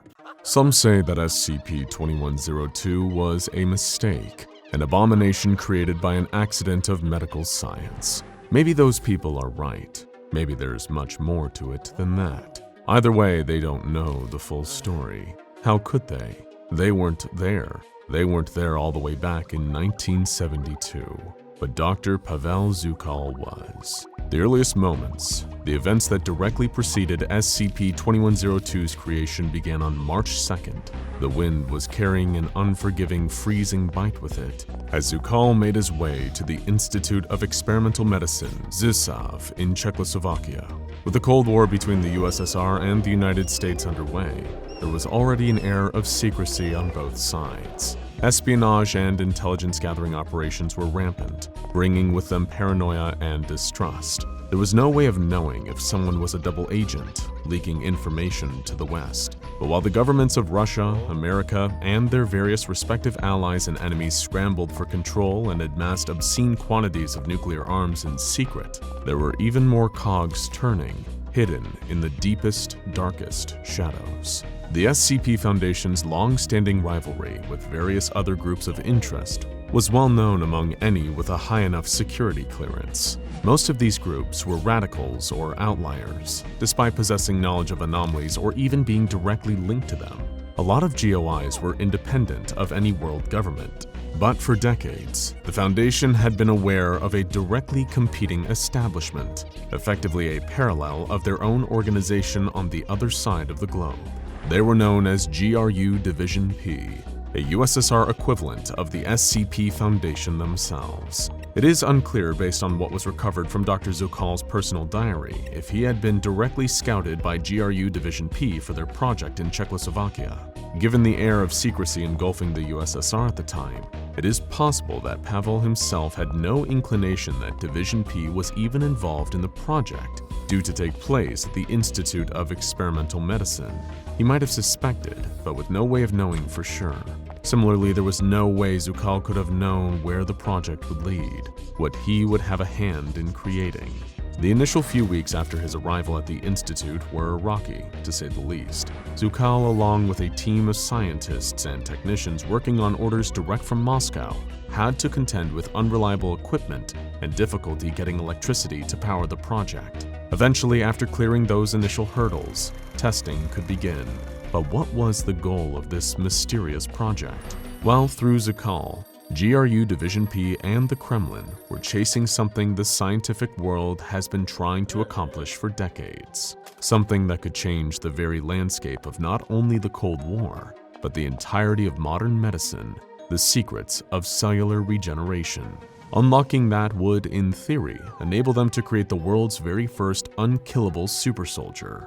And hey, it definitely wouldn't be the craziest secret operation carried out by a world superpower during the Cold War. The CIA spent millions turning a cat into a listening device and training it to infiltrate enemy headquarters. This so-called acoustic kitty was struck and killed by a random van during its first mission. Compared to that, a cell-regenerating super soldier was positively sensible. With a worldwide nuclear arms race already underway, perhaps the project's ultimate goal was to produce an entire army of these self-regenerating troops. With something like that in their hands, the USSR would have the manpower to reinforce their nuclear arsenal, and potentially even soldiers capable of surviving and healing from the effects of an atomic blast. On the 5th of May 1972, the first of the project's human test subjects began to show promising results. They underwent physical trauma at the hands of Zukal and the other scientists, only for their bodies to react much faster than the ordinary healing process would allow. Rapid clotting took place in the affected areas, preventing the subjects from bleeding out. However, this quickly went awry. The clots turned into severe lesions. Realizing this had occurred thanks to Mikhaili, one of the other project scientists administering too much neodymium, Zukal chastised his colleague, vowing him to drag him to Moscow personally if another mistake like that ever took place again. Unfortunately, by the last few days of June, Dr. Zukal and his team were no closer to success. Every subject that underwent testing succumbed to the same necrosis. Reducing the amount of neodymium had only made the reaction worse, something Pavel couldn't allow Mikhaili to know without the risk of it being held over his head for the remainder of the project. In every instance, the doctors were able to trigger rapid cell division, 50 times faster than that which occurs in the ordinary healing process of human beings. But the biggest drawback was that this division would quickly become uncontrollable. It was creating enough new matter on a cellular level that it would choke each test subject in its own excess waste. As you might expect, Dr. Zukal noted this in his diary that this process wasn't a pretty sight. Come mid-August 1972, the project scientists decided they needed a test subject with more resilience than the average person, and a suitable candidate was provided. He was a counter-revolutionary who had been sentenced to 15 years in a uranium mine as a punishment detail. Despite such an extended period of time under the harsh conditions of the mine and the close proximity to a radioactive element such as uranium, the man managed to survive unscathed. Upon closer examination, this new guinea pig, referred to as X16, had a rate of healing twice as fast as that of an average man. Perhaps it was a random genetic abnormality that made X16 this way, or maybe it was a result of his extensive time in the uranium mines. Either way, it made him the perfect new subject for Zukal's experiments. Initially, subject X16's preliminary testing results looked promising. The wound healing process was actually taking place now, instead of resulting in necrosis or aborting it as it had with the earlier experiments. In fact, Dr. Zukal seemed to think X16 was healing almost too quickly. But nevertheless, testing continued, although not without a different type of problem. The questionable morality of what they were doing began to set in for Pavel, causing him nights of endless tossing and turning, unable to sleep as he reflected on what he'd done. X16 had managed to survive for much longer than the earlier test subjects, but it was clear that the torture this man had to endure was exacting a heavy toll. Every day, the doctors would lacerate him, time and time again, recording the results. And every day, he survived, only for the cycle to begin again the next day. For his own part, Zukal was conflicted. On the one hand, the results of the testing were proving successful, lasting far longer and working far more effectively than they had in the past, and yet on the other, it came at the cost of one man's continued suffering. To make matters worse, Pavel had no way of voicing his concerns to any of his team. Any questioning of his orders or the project's methods would have been viewed by GRU Division P and the KGB as sedition and treason, earning the good doctor a one-way ticket to a gulag, or, if he was lucky, a clean shot to the back of the head from an agent's pistol. Often morality is sacrificed for the greater good, in the pursuit of the advancement of science or a nation's goals. But now that the project was showing results with X16, now that it was real, what they were doing still weighed heavily on Dr. Zukal's conscience. Then, on October 15, 1972, the final piece of the puzzle seemed to become clear. By introducing the correct amount of stabilizing agent into the serum they had concocted, Zukal and his team had perfected the composition. Upon administering this newly completed version of the solution, the doctor noted in his diary that subject X16 was responding well. At least, medically, the subject was responding well. It was clear that the continuous experimentation he had been subjected to was causing uncooperative behavior in X16. But so close to the cusp of achieving the project's goals, Dr. Zukal was quick to cast aside his previous doubts about the ethics of their methods. They were so close to victory, so close to the project being over, that it no longer mattered how cooperative X16 was being. But 2 weeks and 4 days later, just as the project was nearing its end goal, disaster struck.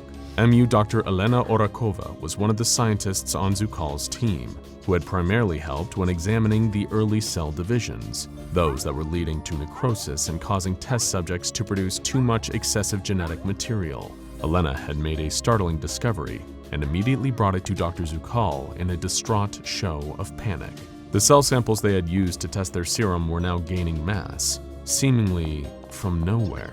Just like the earlier experiments, the effects were working almost too well, causing an overabundance of cellular regeneration to the point where the cells couldn't stop producing masses of waste genetic material. When Zukal brought Elena's findings to Drs. Sislard and one Georgy T. Fedinko, the project heads assigned by Division P, they were quick to disregard it as an error, determining to press on with the project to meet their deadline.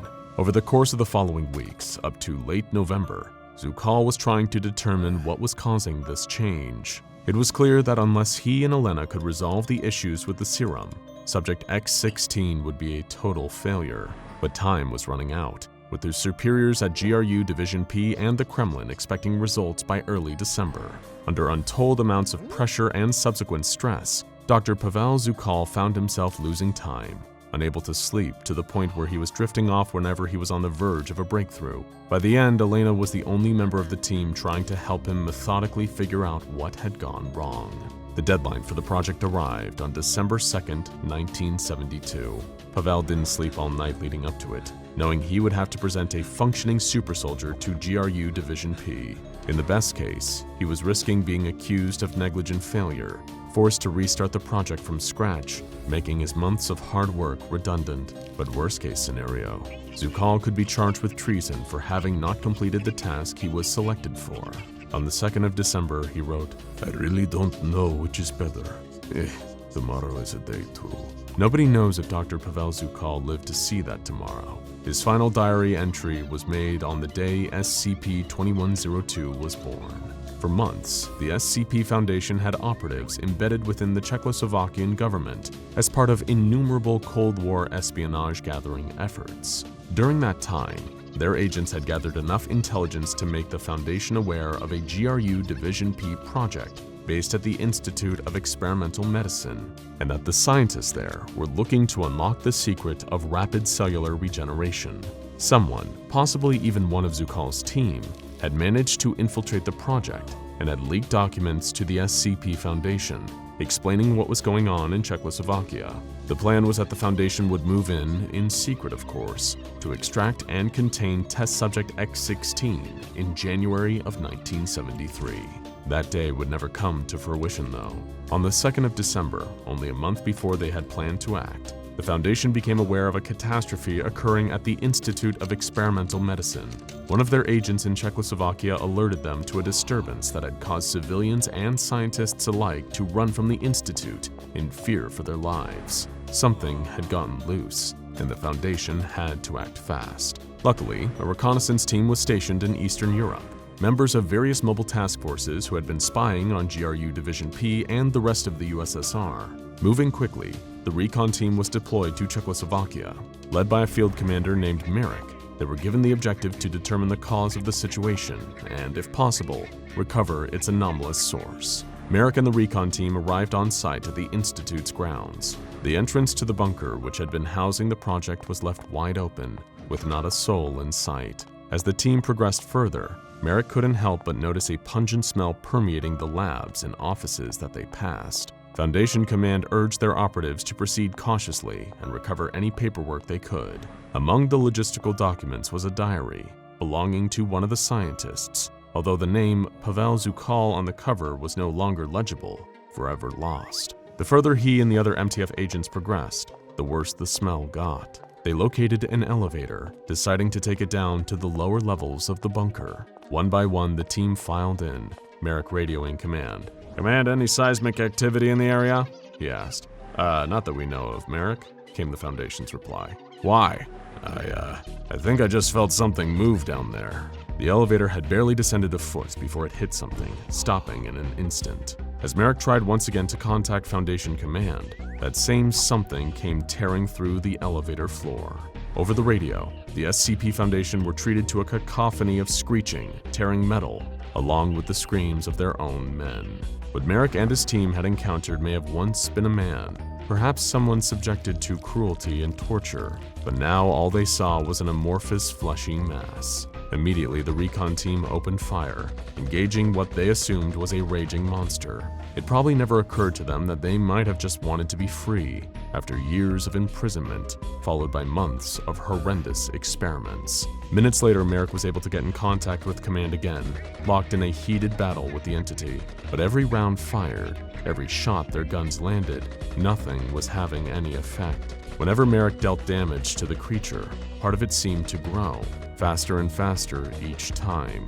Their guns were useless, unable to stop the expanding, monstrous test subject. Even grenades thrown by the MTF operatives, causing multiple explosions, did little to stop the entity in its tracks. Listening in over the radio, knowing they had few options left, the SCP Foundation dispatched a pair of F-4 Phantoms, long-range supersonic fighter jets, equipped with a payload of M47A1 napalm incendiary bombs. With Merrick and his men almost on the ropes, Command issued an order to retreat. They fled the bunker, only to feel the ground shake beneath their feet. The monster had breached the topsoil, still coming after them. Jones, one of the Foundation's agents, was pulled under the encroaching shapeless mass, crushed to death as it continued its pursuit. Utterly horrified at the sight and speed of the creature, Merrick started begging Command over the radio to get its fighter jets to the scene. 6 minutes later, the sound of twin turbine engines shot through the air, followed by the whistle of bombs careening down towards the ground. In a second, Merrick, his team, and the creature were engulfed in a fiery explosion, the heat proving enough to cauterize the fleshy abomination's expanding tissue. Ever since December 1972, the entity now designated as SCP-2102 has been housed at Site-122, contained by the SCP Foundation.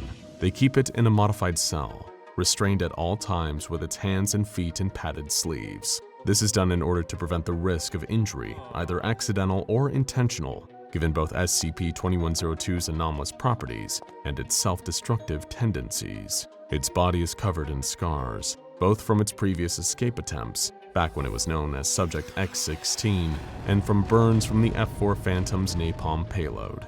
These particular injuries seared the entity's ears, mouth, and eyes closed, rendering it deaf, mute, and blind. If SCP-2102 ever suffers any form of external injury, its anomalous properties will trigger. The creature, as you might have guessed, possessed an advanced form of cellular healing, able to regenerate from all wounds inflicted on it. However, the process was never perfected. It still works too well, so well that SCP-2102's cells don't know when to stop. Instead, they continue producing bodily tissue, expanding its mass into every available space without a halt. The process can be slowed if an obstacle is introduced, boxing in the exponentially growing tissue. However, any object or person in its path is eventually crushed under the mounting pressure. At present, the Foundation still has no idea how much SCP-2102's tissue could expand, potentially even posing a risk to the entire world if left unchecked. There is only one surefire way to stop the creature's healing. It can only be halted by cauterizing the open wound with intense heat. It's literally a surefire solution. SCP-2102 is a result of the good Dr. Zukal's work, combined with his and GRU Division P's willingness to put aside their morality. They didn't create an undying, regenerating super soldier for the USSR as they had intended. Instead, all they accomplished was turning a tortured man into a monster, an abomination endlessly tormented by the experiments performed on him. Not quite as useful on the battlefield, is it? The war that ended the world started on October 9th, 1971. Tensions had been brewing for years between America and the Soviet Union. And even though people had done their best to keep a sense of normalcy, everyone was wondering when the Cold War that had been brewing for the past 30 years would boil over. There were those who had been preparing for it for years, while others assumed that it would never amount to anything. Neither nation wanted to make the first nuclear strike, and even if that happened, the engineers would come out of their underground cities to intervene. But nobody knew for sure if the two world superpowers could ever come to an agreement, or if it would all end in total destruction. October 9th was the day that question was finally answered. The first American nuclear warhead detonated over the Gulf of Finland, only a few miles away from the city of Leningrad. where people were going about their day blissfully unaware of the destruction that was about to befall them. First came a citywide blackout, as the power grid was bombarded with a huge surge of radiation that caused bulbs to blow and wires to glow like they'd been struck by lightning. There was barely any time to react before the next wave hit, a white-hot flash so bright that many of those who couldn't get to cover were blinded. The third wave, by far the most destructive, was the force of the explosion itself. Like a powerful burning wind, it swept through the city, breaking windows, knocking over streetlights, ripping the leaves off trees, and bathing every car, building, and person with ash. People are trapped under the debris as some of the city's older, less well-maintained buildings come crumbling down. Even though the Soviet government had been preparing for this day to come, and the Russian people had been put through mandatory safety drills, no amount of practice or planning could have prepared them for the real thing. The streets erupted into chaos. Cars were crashing into buildings, either because their drivers had been blinded by the light of the distant explosion, or because the initial wave of radiation had shorted their batteries. People nearly trampled each other trying to get to underground shelters, as police and military tried to yell directions over the cacophony. Among the crowd, a family desperately tried to stay together. Irina and Nikolai Belitrov held tight to their children, Alexei and Tatiana. The whole family was still in their pajamas and barely had time to get their shoes on before they started rushing towards the neighborhood's designated underground bunker. Irina had Tatiana, who was only 2, clutched tight to her chest, and Nikolai tried his best to keep 10-year-old Alexei's eyes shielded as they walked past the dead bodies of people who were once their friends and neighbors. "It will be all right soon, son," Nikolai said, as much as to try and convince himself as his son. "We're going underground, just like in the safety drills." Alexei nodded solemnly and kept his gaze straight ahead. They were almost at the end of the street, when just above the sounds of air raid sirens and screaming people, Alexei heard a familiar voice. "Alexei! Alexei!" The boy looked down to see his teacher, Mr. Petrov, trapped in the wreckage of his car. He must have been driving to work when the bomb struck. "Father, stop!" Alexei yelled, tugging at his father's shirt sleeve. "That's my teacher. We have to help him or he won't make it to the shelter." "The soldiers will help him once everyone else is in," said Nikolai. Alexei didn't listen. He wriggled free of his father's grip and ran to where his teacher lay pinned under the wrecked vehicle. Nikolai was calling after him, and though Irina wanted to wait for Alexei to come back, she was swept up in the tide of people and separated from her husband. Mr. Petrov was crying, thanking Alexei for coming to his aid. As Alexei got closer, he saw there was blood pooling out from under the wreck. It seemed if Mr. Petrov were going to make it out, his legs would likely be badly damaged. Alexei tried to lift the car himself, but even though he was strong for his age, he was still only a child. A soldier who had been helping people into the bomb shelter stopped what he was doing and ran over to Alexei. "Hey kid!" The soldier shouted. "Leave him alone and go back to your family. You're going to hurt yourself." Alexei kicked and struggled against the soldier's grip as he was dragged back into the line with his family. "But he's in trouble!" Alexei cried. "It's not your job to save him."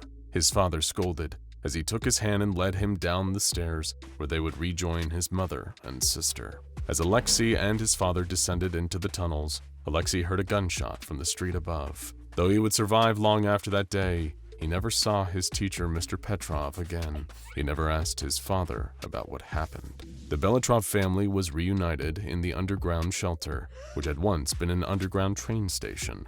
Tatiana had started crying, and Nikolai tried desperately to quiet her. Irina hugged her son so tight, he felt she might squeeze the life out of him. They were packed in with a dozen other families, some they knew and others who were strangers. Alexei recognized some of the other children from school, and saw that some were there without their parents. While they were in the station, a soldier addressed the group and explained what would happen next. The train station was to serve as their temporary shelter until the proper negotiations were made with the engineers. As per a treaty that had been written and signed after the Second World War, the engineers had agreed to open the borders of their underground civilization to humans fleeing from a crisis above ground. Once the government had made a decision, the survivors were to be taken deep underground, where they would live until the war was over. Above ground, the Soviet Union began dealing with the fallout of the initial attack. It was clear that America could no longer be dealt with reasonably if they were willing to bomb one of the USSR's biggest cities. Though the bombing had cut communications between Leningrad and Moscow, Eventually, contact was re-established, and the army was able to radio the Kremlin with a full report on the damage. Leningrad was in ruin, with over a third of the population dead or otherwise too wounded to move underground. Those who had made it underground were receiving treatment from everything from broken bones and blindness to radiation poisoning. In a word, it was chaos. Russian parliament was quick and ruthless in their decision to strike back. On October 12th, Secretary Brezhnev authorized nuclear missiles to be launched at both New York City and Washington, D.C. Millions were killed, and just like in Russia, the survivors retreated underground. America didn't go down without a fight, though, and launched another missile attack, this time at Moscow. It wasn't long before both countries' allies were involved in the conflict as well, with missile strikes coming from France, China, North Korea, Germany, and the United Kingdom. Within a month, the surface of the Earth was dangerously irradiated, and any humans who were still living had retreated underground. But though the world had ended, the war had not. Alexei Belitrov and his family struggled to adjust to their new life underground. Though the engineers were intelligent and human-like, their world was so different from the world Alexei had lived in for the first 10 years of his life. He barely ever saw them. The engineers were nocturnal, sleeping while an artificial sun nourished the genetically engineered plants that grew around the city. But any time he tried to ask questions about them, he was met with hushed silence by the adults. The engineers were spoken of in hushed, almost reverent tones. They were the beings that saved humanity, yes, but they had also helped build the weapons that led to the war in the first place. Alexei barely had any time to settle into this new life before what remained of the Russian army started looking for new recruits. Reports had come in from an above-ground scout that the Americans were working on a new type of armor that could fully shield the wearer against radiation, and the Soviets could not afford to be outmatched when their army was still recovering from multiple nuclear attacks. But the army wasn't asking for able-bodied adult men to enlist. They were looking for children. "We can't possibly send our son to war," Irina said. Arguments at the dinner table had become common in the Belitrov family. "He would not be going to war," Nikolai argued. "Not until their new anti-radiation technology is perfected. He won't be ready until he's an adult." "How do you know that what they're making in those labs won't kill him?" Irina said. "Do we really want to trust these underground devils with our son? How much do we really know about the engineers anyway?"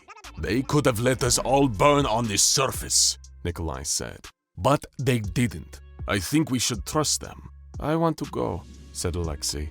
"I should. Some of my friends have already enlisted." Both of his parents were stunned, but it made sense to Alexei. He wanted the war to be over, and he wanted to leave the underground city.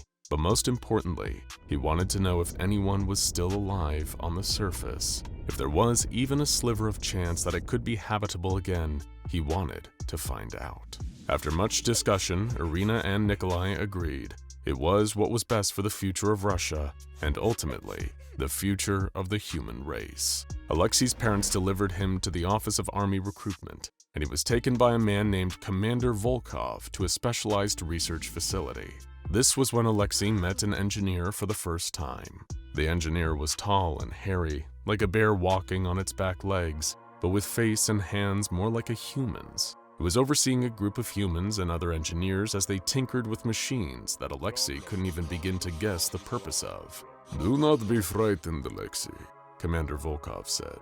"They're going to explain the procedure to you before you have to agree to anything." The engineer looked the boy over, then held up a jar containing something that looked like an insect's exoskeleton. It was green, the same shade as the USSR's army uniforms. "This is our new bioorganic armor prototype," the engineer said. "We can only graft it onto you while you are still growing. It must grow with you, starting on your back, then moving to your limbs, then your head." Alexei was frightened by the idea, but didn't want to seem weak. He wanted to make sure his father would be proud of him. He was taken into surgery, where the team of engineers and human doctors grafted the plate of bioorganic armor onto his spine.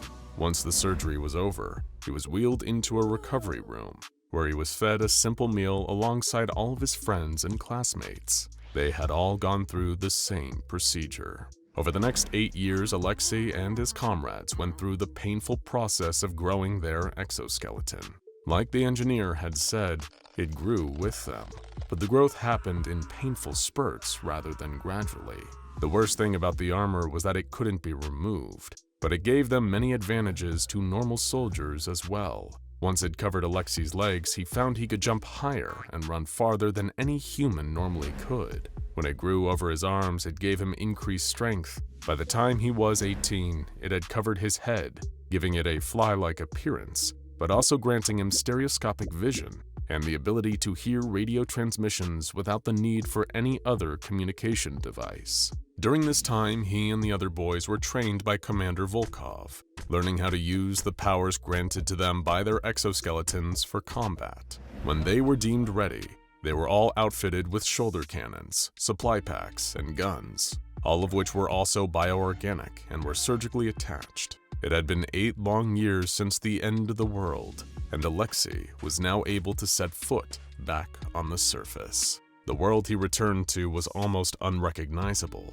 There were no signs of life outside of weeds and vines overtaking the irradiated ruins of buildings. Within the first hour of returning to the surface, Alexei gave up any hope of finding survivors. He heard Volkov's voice barking orders through the suit. There was no time to reminisce about the past. The soldiers had a job to do.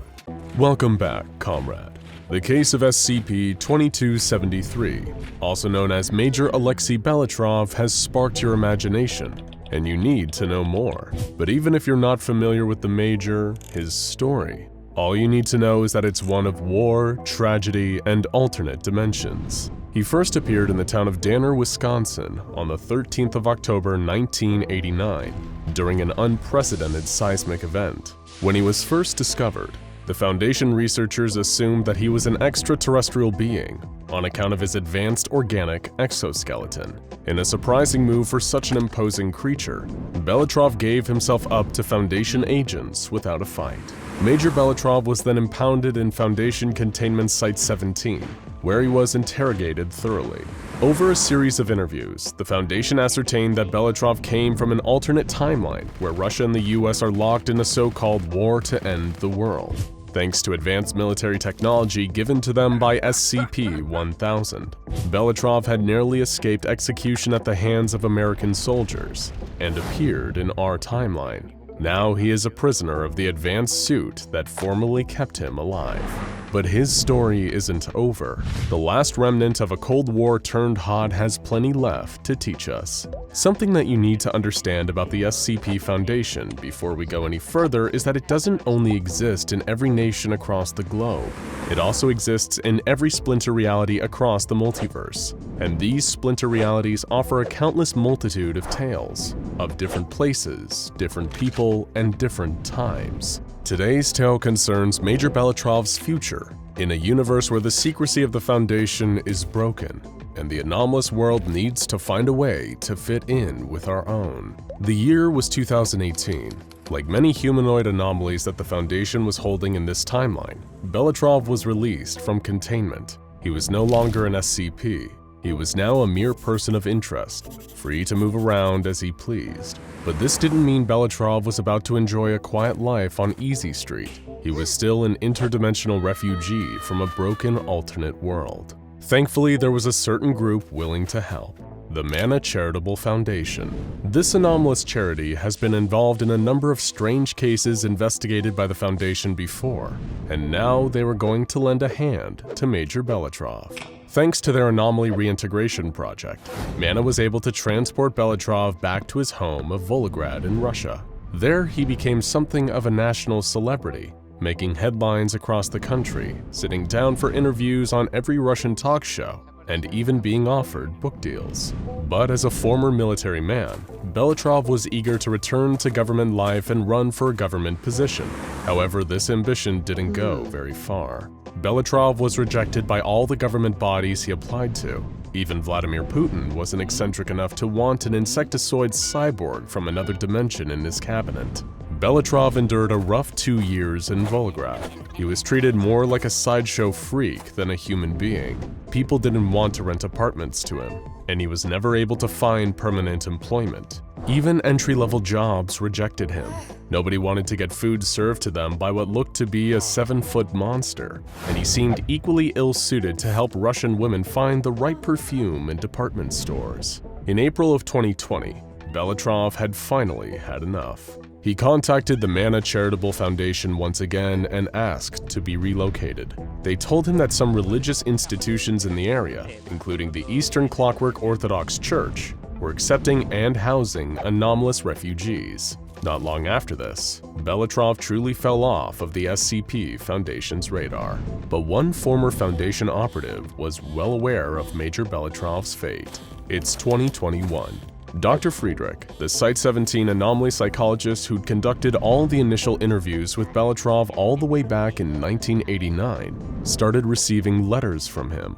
There was no indication as to his true location, and they appeared to have been handled by a Mana Charitable Foundation mail carrier in Russia. But Dr. Friedrich was happy to hear from an old friend nonetheless. Due to a career of working near highly radioactive anomalies like Belitrov, Dr. Friedrich was suffering from terminal lymphoma. It seemed almost like an act of divine providence that Belitrov's letters would come to him so close to the end. The two began a correspondence, and it was only after Dr. Friedrich's eventual death that the letters came to the SCP Foundation's attention. It was from this final correspondence that the Foundation was able to answer the big question: whatever happened to Major Alexei Belitrov? In his first letter to Dr. Friedrich, Belitrov thanked him profusely. He knew that Dr. Friedrich had been a crucial part of him gaining freedom from the Foundation, and credited the therapeutic techniques taught to him by Dr. Friedrich with keeping him alive and sane to this day. Belitrov expressed a mix of amazement at this brave new world and a sense of profound weariness. As a man eternally locked into a weapon of war, he felt unsuited to a world in peacetime. He almost missed the scorched, irradiated Russia of his home dimension. But most of all, he missed Site-17. He missed Dr. Friedrich. He missed some of his fellow anomalies like SCP-507, the Teleporting Man, and SCP-163, the Spacecraft. He even missed the simplicity of being contained. He hoped that Dr. Friedrich would write back. In his second letter, Belitrov began detailing his experience with the Eastern Clockwork Orthodox Church. Despite growing up in a highly atheistic communist environment, Belitrov became enamored with the ways of the church. He found them to be highly accepting of him in spite of his unfortunate circumstances. They displayed a freedom in their faith that Belitrov had never encountered before, and he was eager to be a part of it. With the help of Dr. Friedrich, Belitrov was also sending letters to some of his fellow freed anomalies. He signed off by saying that he had even started praying, something he'd never considered before. The next letter, sent in 2027, struck a much more somber tone. It was sent shortly after Belitrov discovered Dr. Friedrich's diagnosis. He wanted to return and see the doctor one more time, but the Mana Charitable Foundation wouldn't allow him to return to Site-17, believing he had been abused during his time there. Belitrov gave Friedrich his prayers and well wishes, and asked for a number through which he could contact his ailing old friend. By the time the next letter arrived in 2034, Belitrov had become a fully fledged member of the Eastern Clockwork Orthodox Church. He referred to the other monks at the monastery as his brothers and sisters. He seemed to have finally found a true home there, and the others fondly referred to him by the nickname Father Anvil. But the true heart of the letter is Belitrov's deep concern for Dr. Friedrich's health. Notably in this letter, he often refers to Dr. Friedrich by his first name, Thomas, as though to emphasize the urgency of the message. After the deaths of several of the anomalies that Belitrov considered friends, he stated that he couldn't handle losing anyone else. His letter ends with a poignant passage. "You may be unmarried, Dr. Friedrich, but you are not unloved. You have to be strong for me. You have to be strong for yourself. If you're ever worried that you cannot find the strength to continue, think of the garden you'll plant this spring. I'd like to share gardening photos with you again. Not many of my brothers and sisters here appreciate the simple beauty of a flower bed, or the effort that goes into growing a patch of vegetables. It's a beauty I'd like to continue to share. Trust in the power of our Lord, Thomas, and trust in the power of modern medicine. God is smiling on you. Please, be strong. With love and prayers, Alexei Belitrov." This letter arrived on the 15th of February, 2034. Sadly, Dr. Friedrich had already passed away 4 days earlier. He never got to see Alexei's final letter, and it truly was his final letter. With nobody left for him in the world, Major Belitrov stopped sending any correspondence. What we know about the final years of Belitrov's life all comes from a few scattered journal entries, translated from Russian after his passing. They provide clues as to the kind of life he lived during the 29 years the Foundation could not account for his whereabouts and his actions. The first entry, written on January 7, 2035, paints a grim picture of Belitrov feeling broken and isolated in the monastery. He wrote, "Today is the day that our monastery celebrates the birth of our Lord. However, I feel no desire to celebrate. All of my friends in this world are dead. My brothers and sisters are partaking in some celebration outside my dormitory. All of the required ceremonies are complete. Neither they nor whatever is happening out there will lighten my mood." Belitrov also wrote about losing the comfort he once had in his faith, and his doubts about whether he would be able to recapture that comfort. But he had survived greater traumas than this, and he would continue to press on. As the months turned to years and the years turned to decades, Belitrov climbed through the ranks of the monastery. Seeing as the Eastern Clockwork Orthodox Church practically worshiped the concepts of industrialization and mechanization, the fact that Belitrov was permanently encased in a biomechanical exoskeleton probably made him seem even more pious to his holy brethren. The final piece of evidence collected by the Foundation into the life and times of Alexei Belitrov came just over 20 years later, in a final address written to comfort his followers in preparation for his own death. Belitrov recounted the details of his own life, being born into a world of fire, death, and mushroom clouds.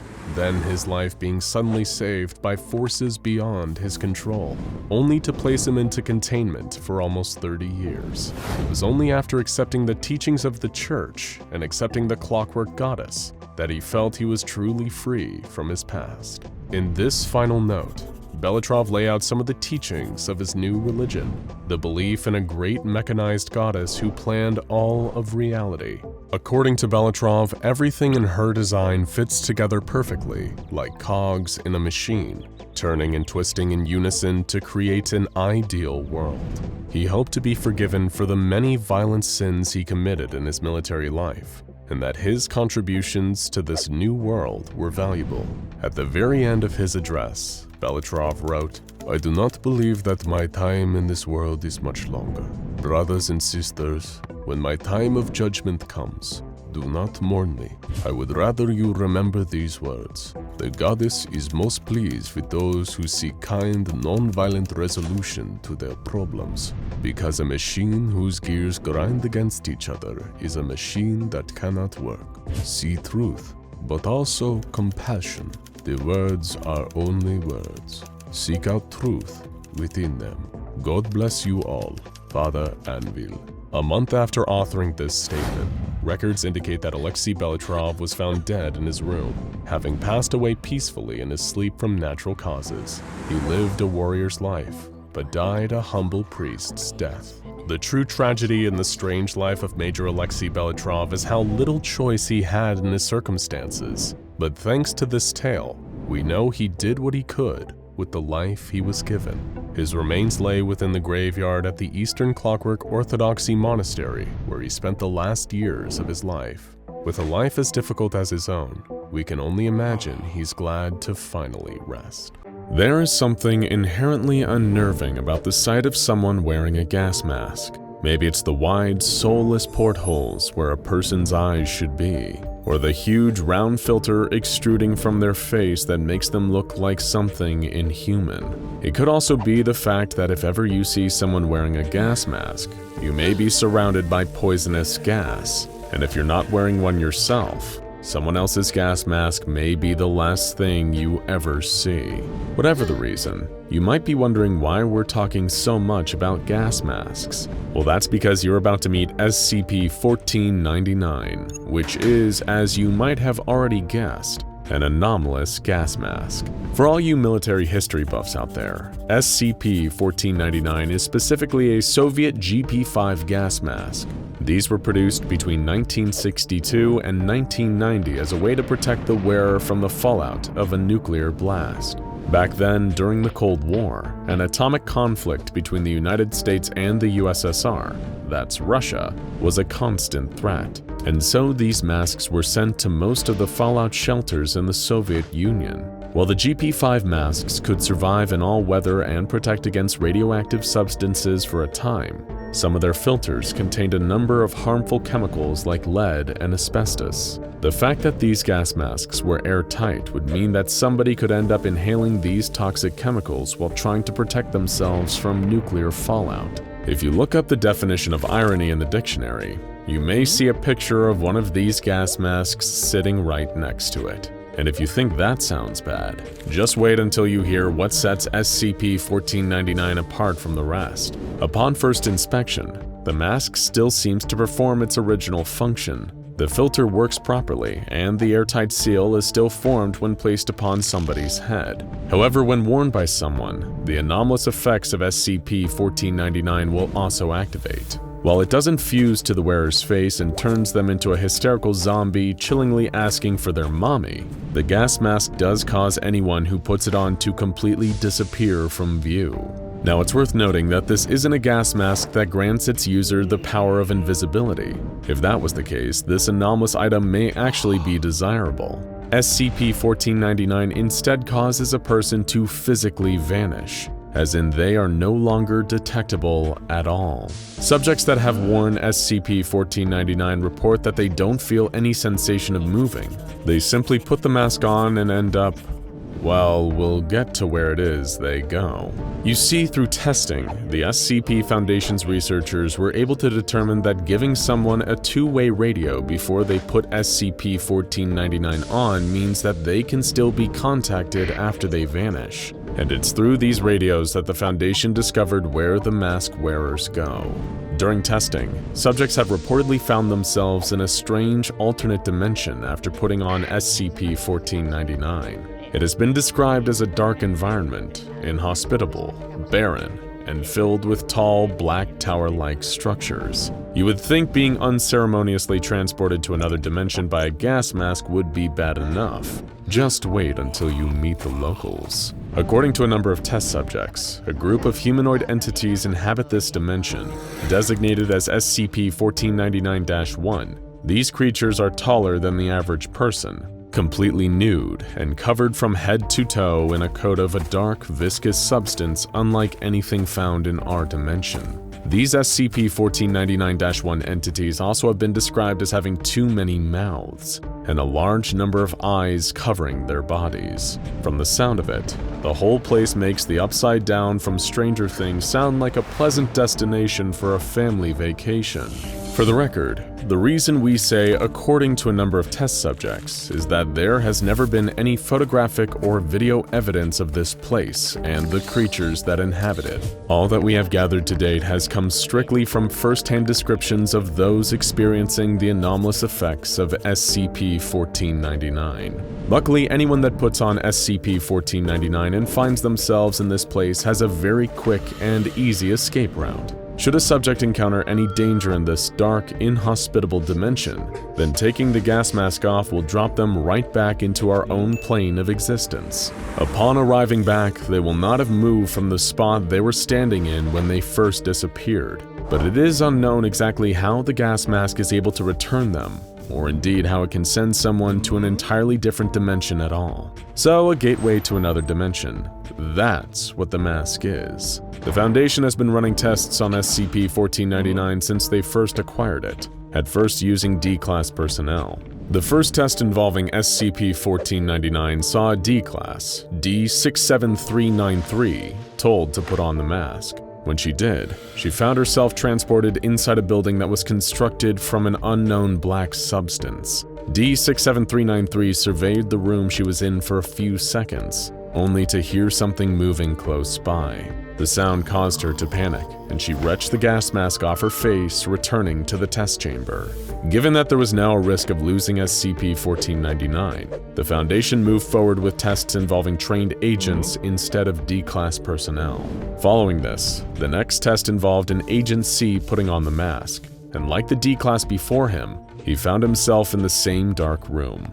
But instead of taking off SCP-1499 at the first sign of trouble, this agent explored his surroundings. Agent C was able to descend the building to a reasonable degree until he heard sounds coming from the floor below. After hiding himself, Agent C witnessed the very first sighting of the SCP-1499-1 creatures, remaining undetected and then safely removing the mask when the creatures had passed. Another agent, known as Agent U, was selected for an SCP-1499 test, chosen especially for her extensive training in stealth. Like those before her, she put on the gas mask. Instantly, she found herself in the place where her predecessor had left off, and continued the exploration of the building.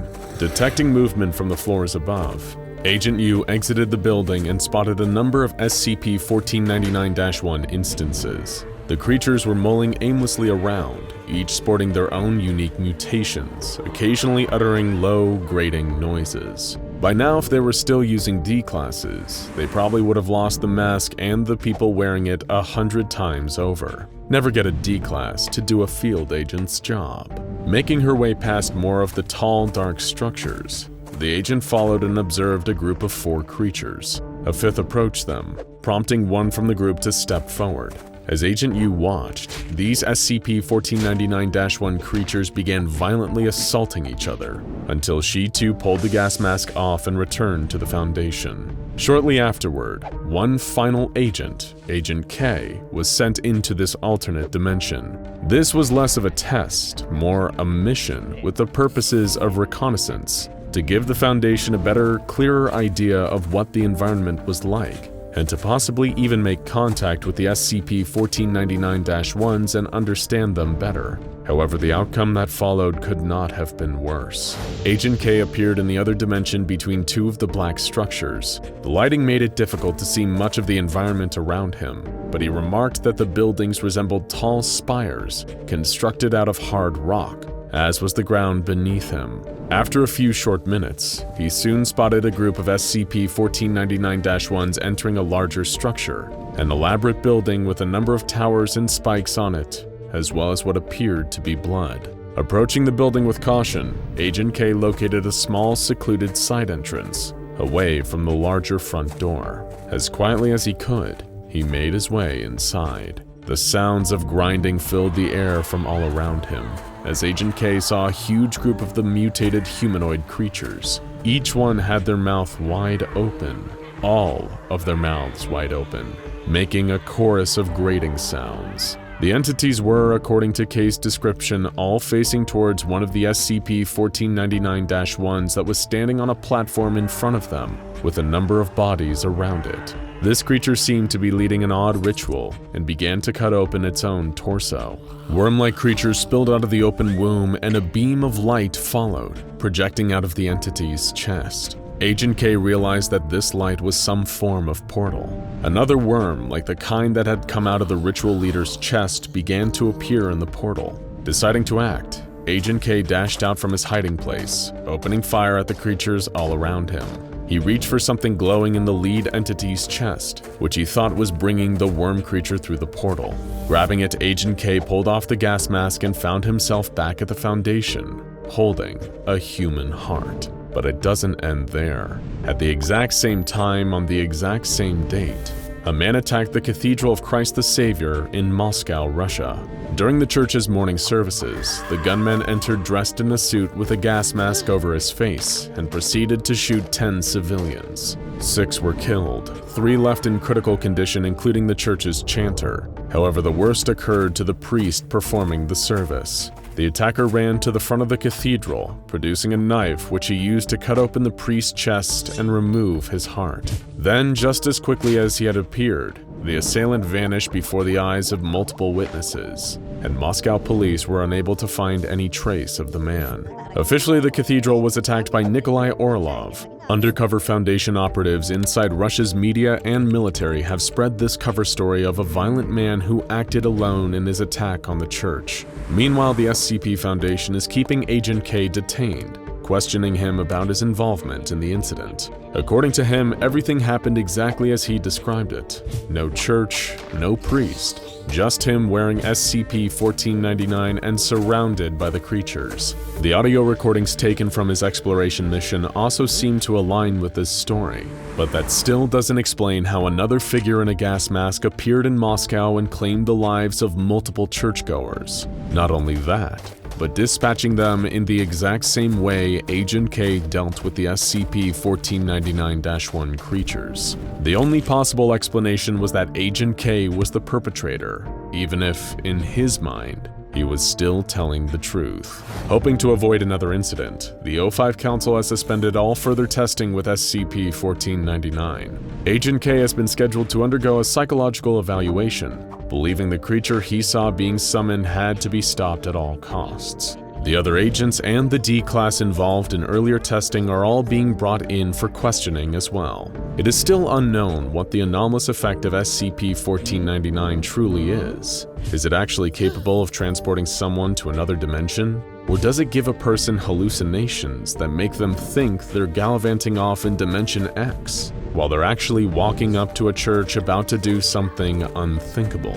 With testing suspended, we may never know, but it leaves us with an important message. Think carefully about everything you do, because what you think you can see doesn't always reflect what's really there. It has long been the mission of the SCP Foundation to secure and contain any anomalies they encounter, all to protect the safety of the human race. Sometimes containing an SCP is a trivial task, as simple as guarding a room or keeping an eye on an artifact with strange but mostly harmless properties. Other times, though, anomalies require a considerable number of the Foundation's personnel and resources to keep them under control. This latter category commonly includes some of the most dangerous creatures and entities that the SCP Foundation keeps under lock and key. However, while it might be only in very rare cases, every so often an SCP comes along with its very own built-in method of containment. This can often be the result of someone encountering an anomaly and discovering the perfect way of imprisoning it before the SCP Foundation comes along and steals all the credit. Undoubtedly, this makes the job of securing an anomaly all the easier for the Foundation's staff. After all, someone else has already done the hard part of the job for them. Or rather, it would make things easier if only the Foundation's own researchers chose not to interfere, and could leave a deadly threat kept safely in its box without trying to find out what makes it tick. SCP-5001 is, in some ways, a reminder that some things are best left alone, but it is also a grave warning not to tamper with that which you do not understand. Both of these lessons would soon be imparted on the SCP Foundation. Buried 60 kilometers below the ground in northern Russia is SCP-5001, a 53-kilometer wide structure. It is an enormous biomechanical machine, but to the untrained eye there is nothing anomalous about the object. And according to the Foundation's findings, this is indeed the case. There is nothing inherently anomalous about the structure itself. But there are a number of characteristics that seem to suggest it is, in some way, connected to anomalous phenomena.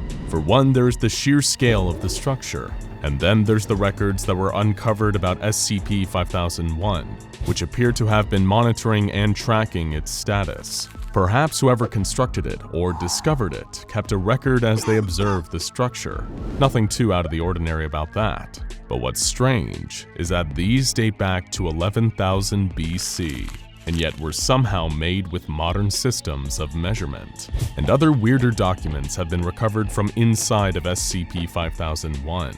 Records written in languages from all over the world, and even some in languages lost to time. Among them are papers in Phoenician, Ancient Hebrew, both ancient and modern Greek, Latin, Anglo-Saxon, along with modern Russian, English, and Mandarin. Some of these documents are even written in languages that the SCP Foundation's top researchers are yet to properly identify. The explanation for all this would seem obvious, wouldn't it? Writing in both ancient and contemporary languages, records that date all the way back to the last of the prehistoric era, it all seems to point in a certain direction. Somehow, SCP-5001 has a link to time travel. Perhaps it was even a hub for a group of time travelers, right? Wrong. The Foundation already thought that this might be the case and checked for any signs of temporal anomalies, and yet they found nothing. No evidence to suggest that there had ever been any time travel near or using SCP-5001. There were no devices on site that could affect time, and no traces of any residue or fallout from a temporal occurrence. So what exactly does this thing even do? Well, we're afraid to say the Foundation researchers have been stumped on the answer to that question too. And they are not the only ones either. Way back in the 50s, the GRU's Division P also had an interest in SCP-5001. For anyone who isn't already acquainted with them, they are one of the SCP Foundation's numerous groups of interest, a list of organizations, corporations, and agencies from around the world who have also had dealings with anomalies. In the case of GRU-P, they were originally a division of the Russian army during the Cold War. The specialty of GRU Division P was the acquisition of anomalous objects and entities. In other words, they were the Soviet Union's very own SCP Foundation. In 1953, GRU Division P was alerted to abnormal seismic activity in a narrow region of northern Russia. A team was immediately sent in to investigate and began attempting to take seismic measurements of the area in question. During their various experiments and tests, GRU Division P realized a discrepancy in their readings. Again and again, they checked and double-checked their results, only to discover that this reading wasn't the result of faulty equipment or even human error. There was something big nearby.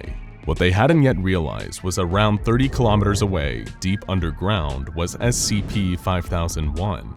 Immediately, GRU Division P began drilling towards the location of SCP-5001, but for years found that they were unable to breach the exterior of the structure. Defeated, the project was abandoned in 1955. However, Soviet leader First Secretary Khrushchev seemed to have a vested interest in gaining access to SCP-5001. As a result, he privately funded the GRU Division P operation, allowing them to continue their work in secret for a number of years, from 1959 until Khrushchev was disposed in 1964. Of course, this was all during the height of the Cold War, but by the late 1960s, international relations between the Soviet Union and the United States of America were starting to ease. Thanks to the relaxing tensions, a contract was introduced allowing the two nations' secret organizations to work together on a number of operations involving potentially dangerous anomalies. This meant that the SCP Foundation was finally able to step in and contribute to the GRU Division P's project concerning SCP-5001. Their first task? Actually getting inside the subterranean structure.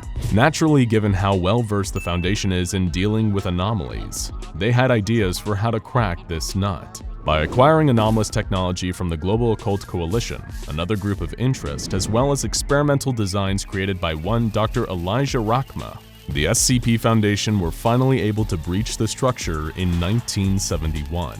From then until the dissolution of the Soviet Union in 1991, the SCP Foundation and GRU Division P worked together to conduct a number of studies into the origin and purpose of SCP-5001.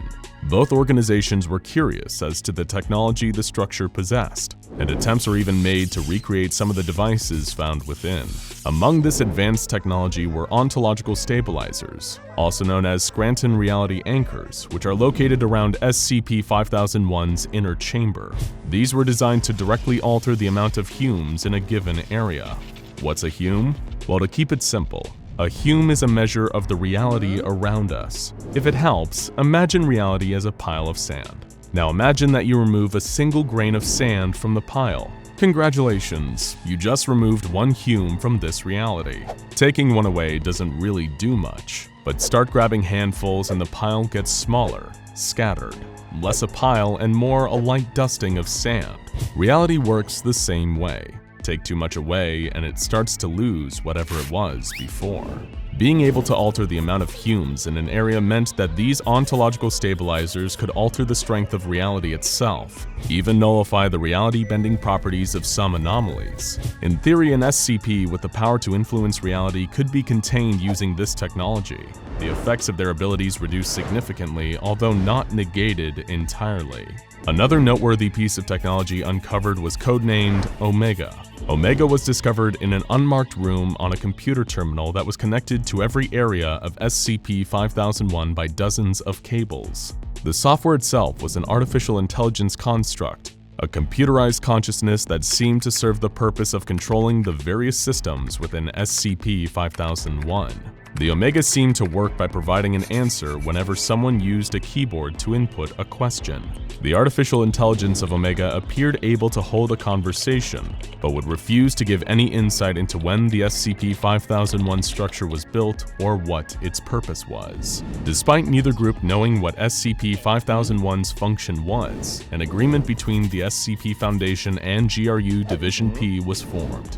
Both organizations shared the belief that Omega, the ontological stabilizers, as well as the other anomalous technologies could never, under any circumstances, be allowed to fall into the wrong hands. They had a pact to keep the knowledge of SCP-5001 and these devices strictly between themselves. However, this agreement was, sadly, not to last. In the early 90s, GRU Division P liquidated its assets and disbanded. A number of the Russian division's highest-ranking officers stole the anomalous technology that the organization had in its possession, which they then sold to Marshall, Carter, and Dark Limited. MC&D Ltd are yet another of the SCP Foundation's groups of interest. According to Foundation intelligence, Marshall, Carter, and Dark Limited is a London-based club that has caused numerous problems for the Foundation over the years. They have ties to wealthy figures across the globe and cater to the super-rich clientele by providing them with the most exclusive, expensive, and rare experiences available. How do they do this? By gathering the anomalous items and auctioning them off to the highest bidders. A number of GRU Division P operatives also joined up with the Chaos Insurgency. This is a group of interest that consists of personnel who previously worked for the Foundation, but have since broken away to pursue their own rogue agenda. Much like a number of other groups of interest, the insurgency uses anomalies and SCPs for their own benefit, as well as dabbling in a bit of arms dealing and the selling of highly classified intelligence. Hey, it's good to have a diverse portfolio. Despite former members of GRU Division P seeking alternative employment with some less than reputable groups, the SCP Foundation still managed to keep the existence and location of SCP-5001 a closely guarded secret. However, even with the structure fully under their control, their leading researchers were still baffled as to what exactly the purpose of the underground structure was, or rather, that was the case. On December 30th, 2019, an explosion erupted in the northeast sector of SCP-5001. The cause of the explosion was unknown, but the damage caused a tremendous and almost catastrophic loss of power. Whether the explosion had been triggered by one of the many groups of interest, like the former GRU Division P, or just a machinery malfunction, it almost caused the total destruction of SCP-5001. What would be so bad about that? Well, remember earlier when we said that every so often an SCP comes along with its very own built-in method of containment? You see, it wasn't the structure or technology of SCP-5001 that the Foundation should have been worried about. It was the thing inside of SCP-5001. Just as some Foundation researchers had long theorized, SCP-5001 was a cage, a containment unit for its own anomalous objects within, something powerful enough to alter reality right down to the Humes, hence the need for ontological stabilizers to dampen its power, and Omega to keep the place running. This entity, known either as SCP-5001-A or the Devourer, was being held inside SCP-5001, and when the structure was damaged, it was almost freed. While there was no data on SCP-5001's computer system about this being's appearance or the extent of its anomalous powers, whoever created SCP-5001 went to considerable effort to keep the Devourer contained, viewing it as a threat to all of reality. And all that effort was almost undone when the structure was damaged by the explosion. Fortunately, the SCP Foundation was able to re-establish containment of SCP-5001-A, though at the cost of a tremendous amount of lives. When personnel were finally permitted to re-enter SCP-5001, a number of the structure's core systems had been damaged, but it was still able to perform its primary function and keep the Devourer safely contained within. As personnel entered the structure, a message appeared through the Omega computer system that read, "Hello, my children. Although you have grown immensely since your earliest days, you have much room to grow. Your species' intellect is merely a bud with so much potential. Your weapons are powerful. Your medicine is supreme. Your engineering is beautiful. With proper guidance and care, you are sure to reach an elevated state of being and transcend your bodies for something more whole and perfect. That is why it pains me so dearly to request that you leave this place immediately. Your studying and probing have almost resulted in the end of all I have worked towards to keep you alive. If you comply, I guarantee that the Devourer will never escape, and your species will be free to pursue the enlightenment of technology for all eternity. Let this be my final gift to you, directly from the center of my broken heart." Okay, back up. Broken heart. Interesting. Where have we heard something like that before? We'd hate to jump to any conclusions, but when one hears about a being of great power related to large and mysterious machines, and that word again, broken, all the groups of interest that seem to be tied into SCP-5001, and we'd neglected to mention perhaps the most important of all, the Church of the Broken God. This religious organization that reveres industry and technology over the impurity of flesh has been united in a singular purpose, rebuilding their deity, the broken god Mechane, whose body was split apart in an attempt to preserve the future of mankind. Perhaps the heart of this great and ancient machine, this Devourer, is actually the heart of something else entirely. Though of course, there's only so much we can speculate. Knowledge, after all, can sometimes be like a flame. It can light your way, but if you get too close, you will inevitably be burned. If ever you're in doubt, ask the people devoured and assimilated by the heart of Mechane the last time it was freed by the Church. If ever the heart gets out again, you'll certainly be with them. The SCP Foundation has come so far.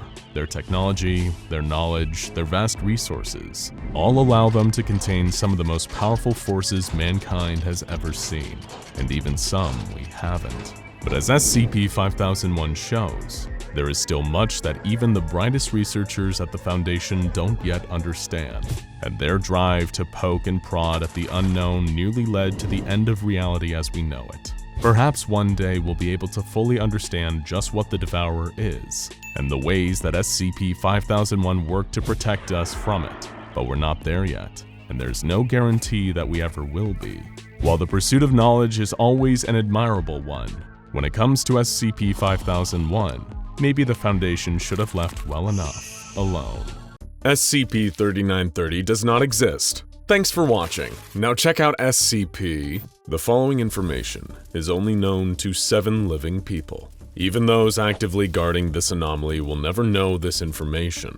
Every single person who believes they are aware of the existence of SCP-3930 has the potential to increase its danger. SCP-3930 has been given the risk class Critical, the highest possible risk class for an anomaly, meaning that individuals nearby will invariably be exposed to acute, life-threatening harm, and that these effects cannot be mitigated. You learn about SCP-3930 at your own risk, with the knowledge that this awareness puts your life at hazard. Someday soon, you may be forced to make the ultimate sacrifice for the good of all life and matter in the universe. That is why it is imperative that you know one essential thing. SCP-3930 does not exist. Now with that out of the way, we have only one question for you. Can you hear the screaming? It was when Dr. Vasiliev heard the screaming that he and his ragtag team of scientists knew it was already over. The year was 1971, and Dr. Vasiliev's team was stationed at a highly secretive Soviet research outpost near what would later be established as the Russian town of Usinsk within the Komi Republic. As far as Dr. Vasiliev was concerned, they were dead men already. Well, that's not entirely accurate. To be dead is to be something, and the men that had once been stationed with them but were here no longer could not be considered something at all. Their brush with the immensely powerful and classified anomaly later known as SCP-3930 had robbed them of their very existence. Now, Dr. Vasilyev knew that he and the few remaining men stationed at the base with him would be next. The Soviet government had dispatched a detachment consisting of around 100 soldiers and scientists to investigate the anomaly in the Komi Republic. As far as they could tell, it appeared to occupy a 1-kilometer square area within a forest. But to say that it really occupied anything would be a stretch. And out of the over 100 men who had been dispatched, now scarcely 30 remained. Observation teams had been sent into the anomalous zone to collect data on what exactly they were dealing with. But each time, it seemed as though the researchers were doomed to know less and less about what they were investigating. From a distance, the area didn't even appear to be anomalous. It looked simply like a continuation of the forest, complete with the expected flora, fauna, and even some distant evidence of human habitation, like an abandoned building. But without fail, nobody who had ever seen the building up close had ever returned. Thanks to SCP-3930, they had simply ceased to be, because simply put, when you introduce something into nothing, then nothing wins. Dr. Vasilyev had seen too many good men disappear into oblivion, and soon it would be his turn too. But first something horrible would crawl out of the zone. Something that shouldn't exist. Something that didn't exist. Something that will never exist.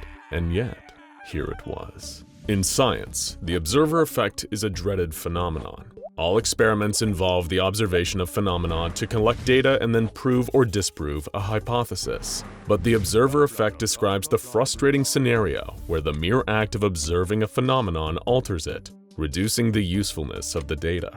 A common example of this in mundane life is checking the pressure of your car or bike's tires. To do this, you need to let out some air, thus changing the pressure. But pressure holds a very different meaning when you're working with what might be the universe's largest patch of nothing. Because of their prime directive, namely researching the anomaly, Dr. Vasilyev and his fellow scientists were effectively forced to observe SCP-3930, and 3930 apparently doesn't like that. The scientists only noticed sounds at first, barely perceptible little screeches that could easily be written off as your mind playing a trick on you.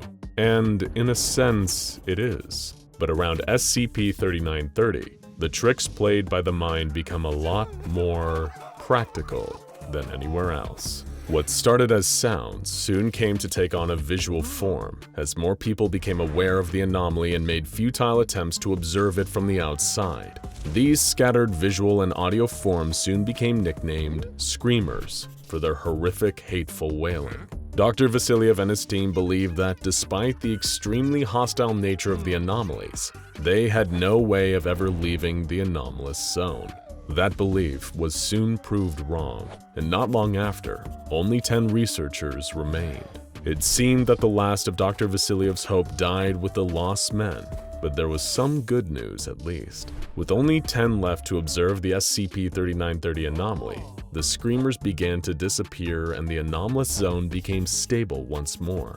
10, it seemed, was the upper limit of observers that could distantly engage with SCP-3930 before all hell broke loose. And then the SCP Foundation arrived. By the time they reached the long-since defunct research outpost, Dr. Vasilyev was the only one left. The final members of his team had sacrificed themselves by walking into the void and joining non-existence. Vasilyev himself remained for only one purpose: to tell the Foundation what he knew, what they needed to know, before bowing out into SCP-3930 himself, along with however many of the Foundation personnel needed to go to keep the number of active observers at a nice, clean 10. That is the burden of knowing. And accepting that burden is to accept that you may one day need to become unknown in order to protect your fellow human beings from the horrors that lay within. But what is SCP-3930, and what are these so-called screamers that lurk within? We have the answers to these questions. The only question for you is whether you're ready to take on the grave responsibility of knowing too.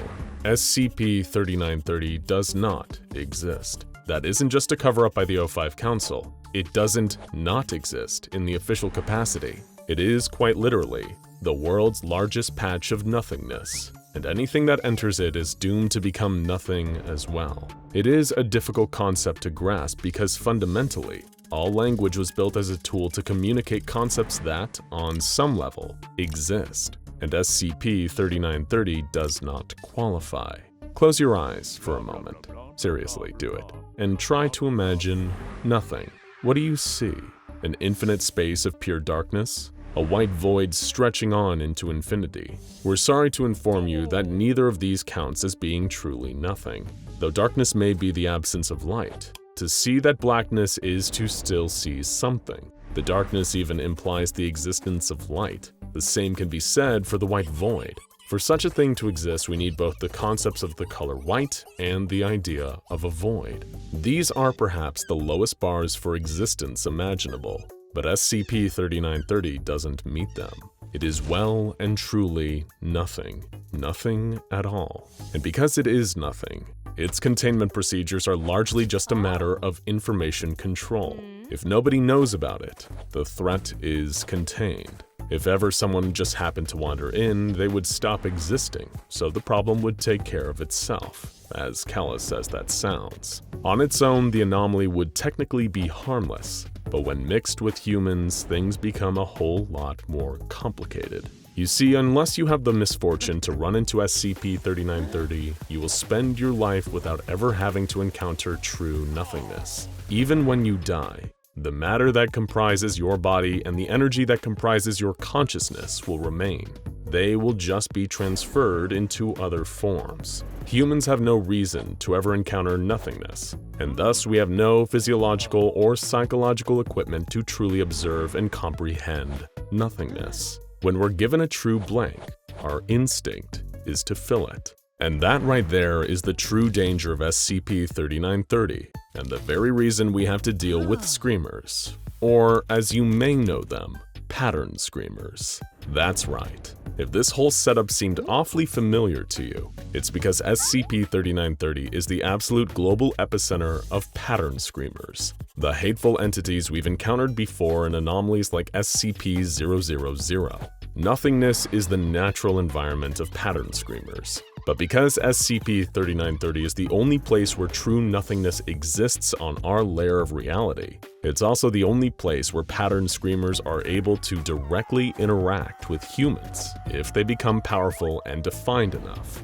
often to deadly and terrifying results. Pattern screamers are an incredibly difficult concept to wrap your head around sometimes, but allow us to explain. Close your eyes again, and this time, picture a clown. Not a specific clown like Ronald McDonald or Pennywise. You have to make up your own clown. Let's say he's got green hair, a big blue rubber nose, a wide smile, and polka dot clown shoes. The other details are up to you.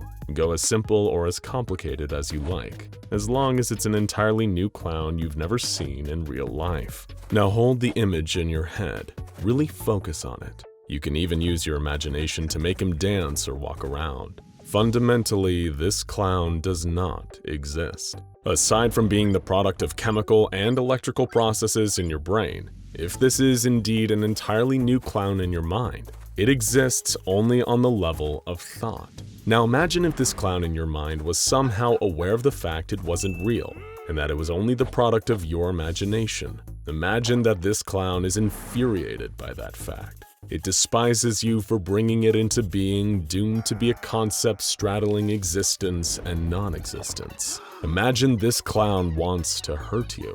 It really, really, really, really wants to hurt you with every fiber of its non-existent being. That right there is a pattern screamer. And the frightening thing about SCP-3930 is that if enough people observe it directly, these pattern screamers can become real. They can crawl out of nothing, and then they can show you exactly how they feel about you bringing them into existence. And when they're done, you'll probably regret ever existing in the first place. Think of them as hostile, sentient hallucinations capable of reaching maximum power around SCP-3930. This is because when humans are given a lack of stimulus, their minds simply create their own. This is why people believe they see the forest simply continuing into the anomalous zone. It's the only way the mind can comprehend what's going on here. It's like the phenomenon of pareidolia. Humans have a natural tendency to see patterns in things, even if they were never really there. It's from these very patterns that the pattern screamers gain both their form and their name. They're monsters that we create, cursed to live hellish half-existences, and they hate us for it. Dr. Vasiliev described SCP-3930 as a kind of hateful mirror that reflects back the ugliest shards of our own minds, first broken in the futile quest to comprehend the true nature of nothingness. Thousands have likely been lost inside SCP-3930, if we can even call them lost, as lost implies that something is still out there, somewhere even if we never actually find it. This cannot be said for the victims of SCP-3930. They are nowhere and nothing. They can't be found again because there is nothing to find. The Foundation has used D-Class personnel to perform manned recon missions into SCP-3930, feeding information back to the few members of Mission Control permitted to be aware of SCP-3930's existence without immediate termination. The D-Classes have ventured well into the heart of nothingness, even reaching and entering the building that can be seen in the distance. There they found messes of haunting inconsistencies. The place looks like it's been abandoned for decades, but also has evidence of recent habitation. Doors and windows move. Curtains and hallways go on forever. They feel a sound in their ears that's similar to the screech of TV static. No, not a screech. Really more of a scream. It's always in that moment that the realization hits them.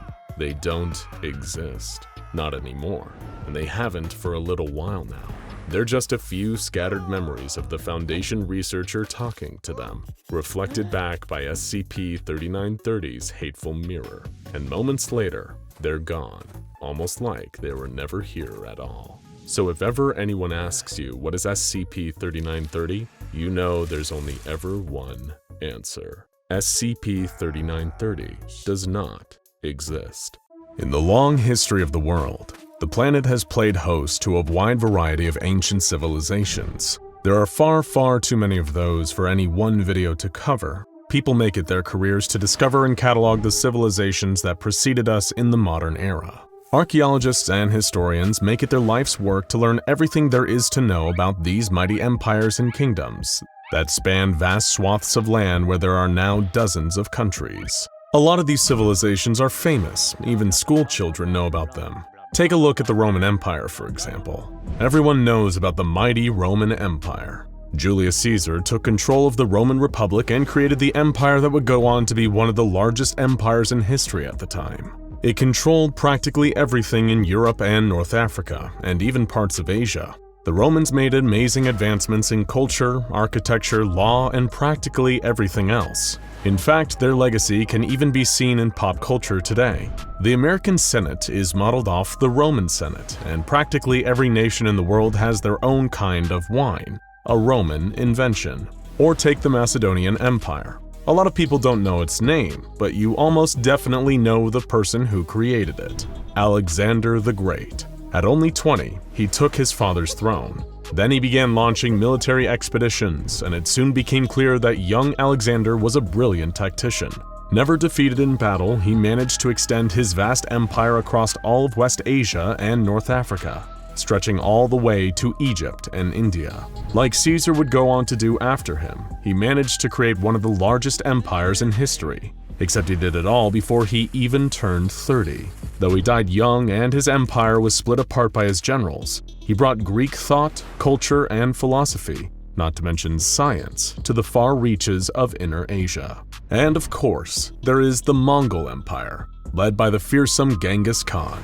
The Mongols, a nomadic people from Central Asia, were divided into dozens of distinct tribes until Genghis Khan united them under one flag. And from there, they spread outward violently into the rest of Asia, conquering China, Korea, Eastern Europe, and practically all of Asia. In doing so, they created the largest empire in history and killed somewhere near 40 million people in their conquests, 10% of the world's population at the time.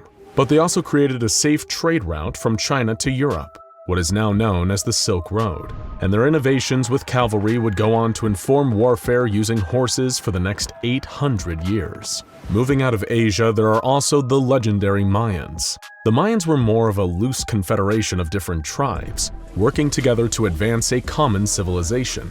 They didn't conquer as much land as the others, only one area in Central America, but they crafted a complex society with laws, civic duties, social rules, and extremely advanced religious rites and architecture. If you go to South America today, you can still see the remnants of their empire. Step pyramids that look sort of like ziggurats deep in the South American jungle interior. They invented astronomy, calendars, writing, and many forms of art like mosaics, all without contact with European society. Needless to say, the advancements empires have made throughout history are so important, we use them in our daily lives all the time. And we know a lot about these ancient empires too. How could we not? They've made massive impacts on the planet and population, not to mention religion, culture, law, society as a whole. But what if there was an empire on the planet that was larger and more advanced than all of the ones we just looked through? And not just more advanced by a little bit. So advanced that they were creating nuclear reactors well before Alexander was taking his first steps, or Plutarch was trying to complete a history of the Greeks. So advanced that we still don't totally understand what they were capable of. I'd certainly call that anomalous, wouldn't you? And that's not all.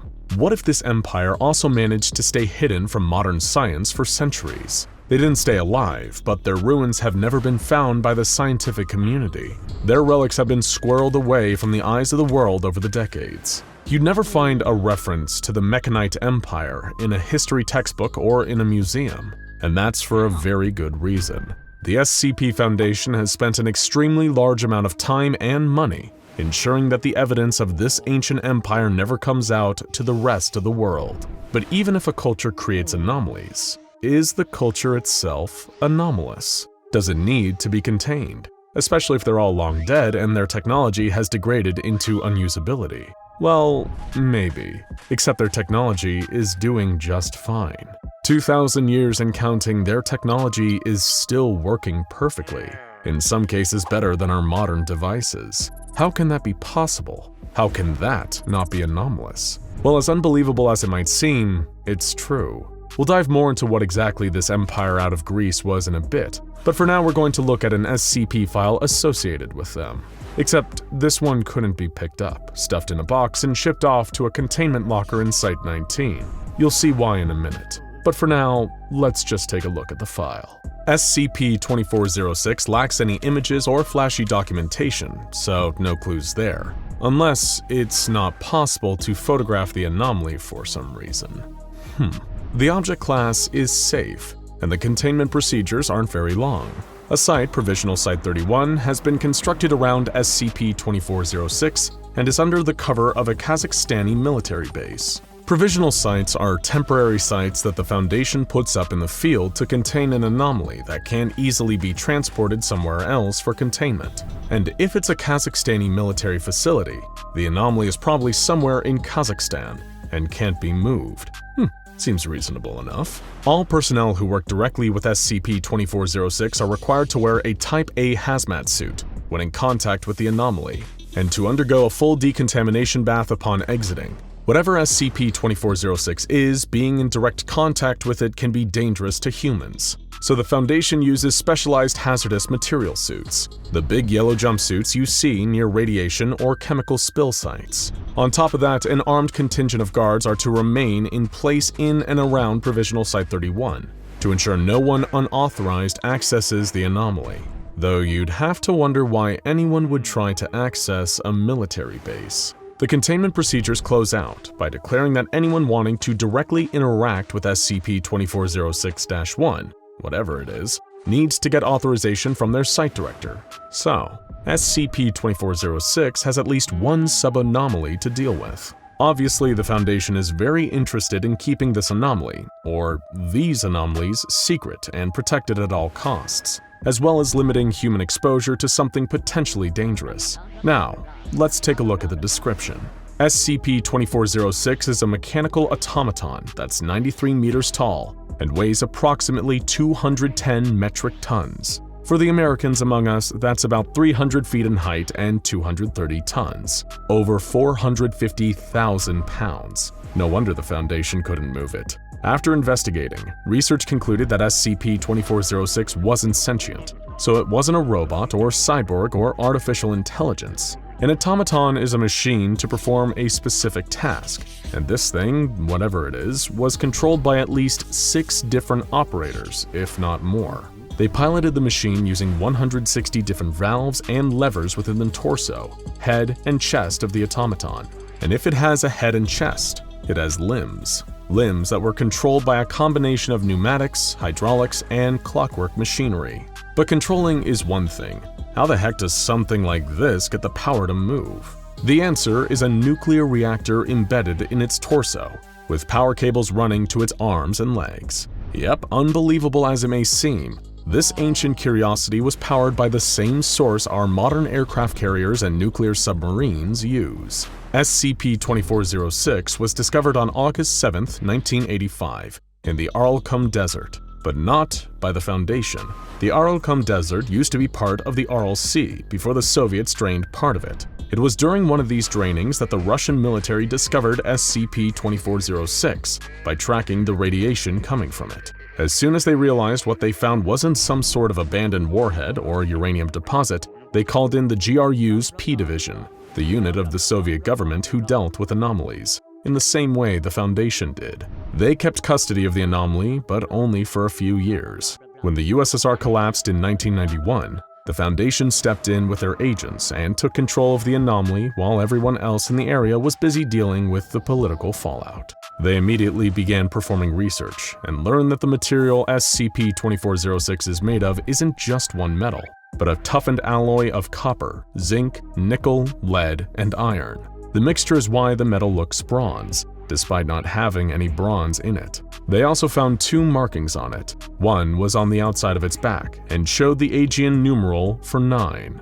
Does that mean there are at least 8 more of these things buried somewhere? Maybe, but the Foundation hasn't found any of them. What's more interesting is that the numeral is Aegean, Greek, despite SCP-2406 lying in a lake in the Aral Sea, pretty far from Greece. The front of the anomaly, its chest, has an intricate symbol of a hammer striking an anvil on it. The right arm of the anomaly has a nozzle with piping attached to it. The piping leads to a pressurized chamber within SCP-2406 that is empty. But the Foundation did manage to find trace residue of various chemicals, such as pine resin, naphtha, quicklime, calcium phosphide, and sulfur inside the corners of the tank. Not coincidentally, those are the exact same chemicals used to create Greek fire, a primitive chemical weapon similar to napalm that the ancient Greeks used in warfare.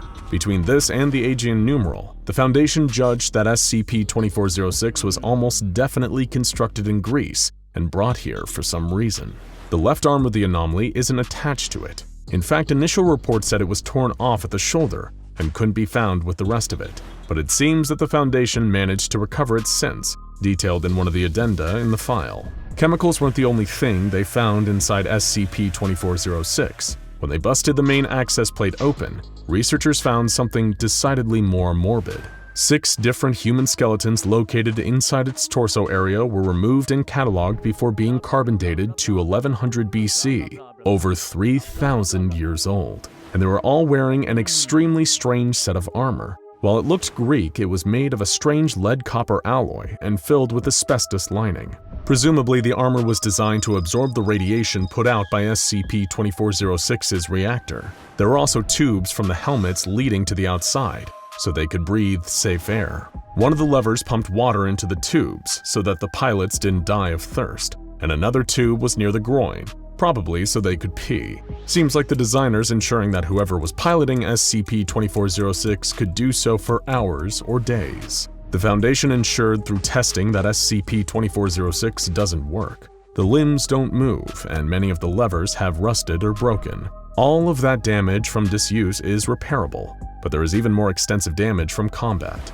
The limbs and head were first discovered run through by long, sharp spikes made of an unknown substance. Though it feels like chitin, its molecular structure is closer to coral, and on top of that, it's biological and contains some elements of human DNA. Parts of its limbs are also crushed or indented with a segmented pattern. like a boa constrictor wrapping around its prey. The evidence suggests that SCP-2406 was in an intense fight with some sort of giant monster and lost. But that's all in the past. SCP-2406 also has a more present problem: its reactor. It melted through the back of the anomaly, penetrating the Earth, and seems to still be burning incredibly hot and radioactive nearly a kilometer under the surface. Engineers think that when it was intact, it works similarly to natural nuclear reactions rather than modern reactors, like when a uranium deposit begins to undergo fission. If nothing else, it means that SCP-2406's designers were studying those, and were far more advanced scientifically than any other culture on the face of the planet at the time that we know of. While they were investigating the wreck, Foundation personnel also discovered something interesting: a watertight ceramic jar, like the ones ancient Egyptians used to preserve organs. When they broke the seal, they found two tightly bound scrolls written in a unique language resembling Mycenaean Greek. It took 10 years of research for the Foundation's best linguists to translate the scrolls. What they found confirmed their theory. The scrolls were religious and written by a group called the Followers of Mechane, the ancient precursors to what we now call the infamous Church of the Broken God, an anomalous cult that seeks to rebuild their deity and make themselves more than human. The Foundations had run-ins with them in the past, but the documents indicate that 3,000 years ago, they weren't just a cult, they were an empire. The first scroll was translated to the following: "The Colossi were constructed in her schema. The Colossi were constructed to defend, secure, contain the enemy, Grand Karcist Ion, betrayer of man, destroyer of progress, sorcerer king of Aritum, a desolate domain of failed and fallen creation, built with the body's flesh of dead gods. Upon a throne of black ambition the enemy plots. The enemy is not a priest, they are a merchant, and they have sold the whole world totality. The Colossi were constructed in her schema. The Colossi were constructed to defend, secure, contain. The profane tools must be broken, uncreated. Drink deep the silver blood of Mechane. May her sacrifice not be in vain." Strange, but definitely religious. It seems to be a dedication to the broken god Mechane. The Colossi were created to fight their ancient enemy, the Sarkists. But the second document is much more interesting. "This is a testament of Matriarch Eupraxia, Legate's faithful, servant of Mechane. I am not a warrior, but all warriors are dead, breaking themselves upon the enemy's host. The enemy has set their plan into motion. The Sorcerer King surrounds himself with corpses. To fight is to grow his legions. Egypt retreats from the world. The Hittites have fallen into chaos. The conspirators of Crete have sacrificed their own. The Aegean have fallen into barbarism. The city of 1,000 pillars is forever lost, has always been lost. Even the Deva grow desperate, with the enemy at their border. The center collapses, kingdoms crumble, the damage is done. The light of reason flickers and wanes. But Mechane sacrificed herself so that we might be free. We refuse to return to that darkness. We would rather die. But the siege at Euros was won. We must strike while the metal is hot, and thus we march for Kythera, at the end of all things. We have crossed the wine-dark sea. We have seen villages ravaged by the Red Death. We have seen the dead, the dying, and the deathless. We cast the accursed to holy flame. We enter his desolate domain. And in our left hand we carry our answer. We cannot undo what has been done, but we can delay the Sarkic dawn." So it seems that the ancient Mechanite Empire were once at war with another empire, the hated Sarkists. Losing and all their allies dying, they poured their resources into these massive mechs and sent them deep into enemy territory, equipped with some sort of doomsday weapon as a hope for success. What happens next is, unfortunately, a mystery. On December 12th of 1998, the Foundation found something almost 30 kilometers away from SCP-2406 during a routine patrol. At first, the researchers were confused. Had they found another wreck, one of the other 8 mentioned? Or perhaps the body of the mysterious creature SCP-2406 had fallen in battle with? But after excavating it, they realized they had found something they hadn't even been looking for to begin with. SCP-2406's left arm. The way it landed suggested that it had been torn off during the battle and hurled away. But what monster could possibly throw something that heavy 30 entire kilometers? Either way, what the Foundation found attached to SCP-2406's arm is much more interesting. The researchers aren't sure what it is, but it's much different from the rest of SCP-2406. It seems to be some kind of weapon, but one that's not made of any metals on Earth, and with an incredibly anomalous design. The Foundation personnel, not sure of what to make of it, designated it SCP-2406-1. Its purpose is similarly unknown, and the consensus seems to be that whatever it is, it far exceeds human understanding. But what the Foundation is sure of is that it seems to bend reality near it, though they're not sure how because it doesn't seem to affect anything. The Foundation's best minds are stumped by it. All they can say for certain is that if it was ever repaired, powered up, and activated, it could do unprecedented damage to local reality. So interaction with it was highly regulated, and the Foundation put it away with the rest of SCP-2406. History is often the greatest teacher. By looking at the past, we can learn from it with the benefit of hindsight, such as in the early 20th century, when the entire planet was in the grip of a horrifying war. At the time, this conflict was often referred to as the Great War, although there was little great about it. Others knew it as the war to end all wars, the largest armed engagement the world had known, although it would not be the last. Today, with that hindsight we just mentioned, we know it as World War I. In June 1914, an Archduke of Austria was shot dead by a Serbian assassin, and as a result of the complicated treaties forged between various nations, soon much of the world was involved in the war that started out as little more than a scuffle between neighbors. The horrors of trench warfare, the carnage caused by the earliest chemical weapons and armored tanks, left a permanent and lasting scar on the world's history, one still mourned and remembered to this day. The advances in chemical and mechanized warfare that took place during World War I range from the use of chemicals like tear gas used to disable targets, to more lethal compounds like mustard gas. And of course, this was the first war to introduce tanks to the battlefield. Although these were clumsy and cumbersome to begin with, it was arguably the advent of the First World War that forced many advancements in armored warfare. It was the belief of many individuals on all sides that if the Great War was made too gruesome and horrific to continue, it would come to its natural end. This, of course, did not happen, only encouraging each participant of World War I to continue advancing their weaponry. But what if there were weapons developed during World War I that were too dangerous to be deployed? With every side looking for advantage over their adversaries, what if some turned to the unethical, even the anomalous, to gain the upper hand in the war? Introducing SCP-186, otherwise known as To End All Wars. Try to imagine weaponry that was so incredibly advanced for the mid-1910s, yet so horribly and unjustifiably cruel. Worse than gas that can cause blisters to form not only on the skin but also inside the lungs. More advanced than armored vehicles with mounted machine guns crawling across no man's land. It's hard to picture something that could be more devastating than that, especially for the time period. But a good measure of a weapon's destructive power is usually found in the damage it leaves in its wake. In this case, SCP-186 is exactly that. Not the anomalous weapons themselves, but the site of a battle that took place between the 24th of July and the 13th of August in 1917.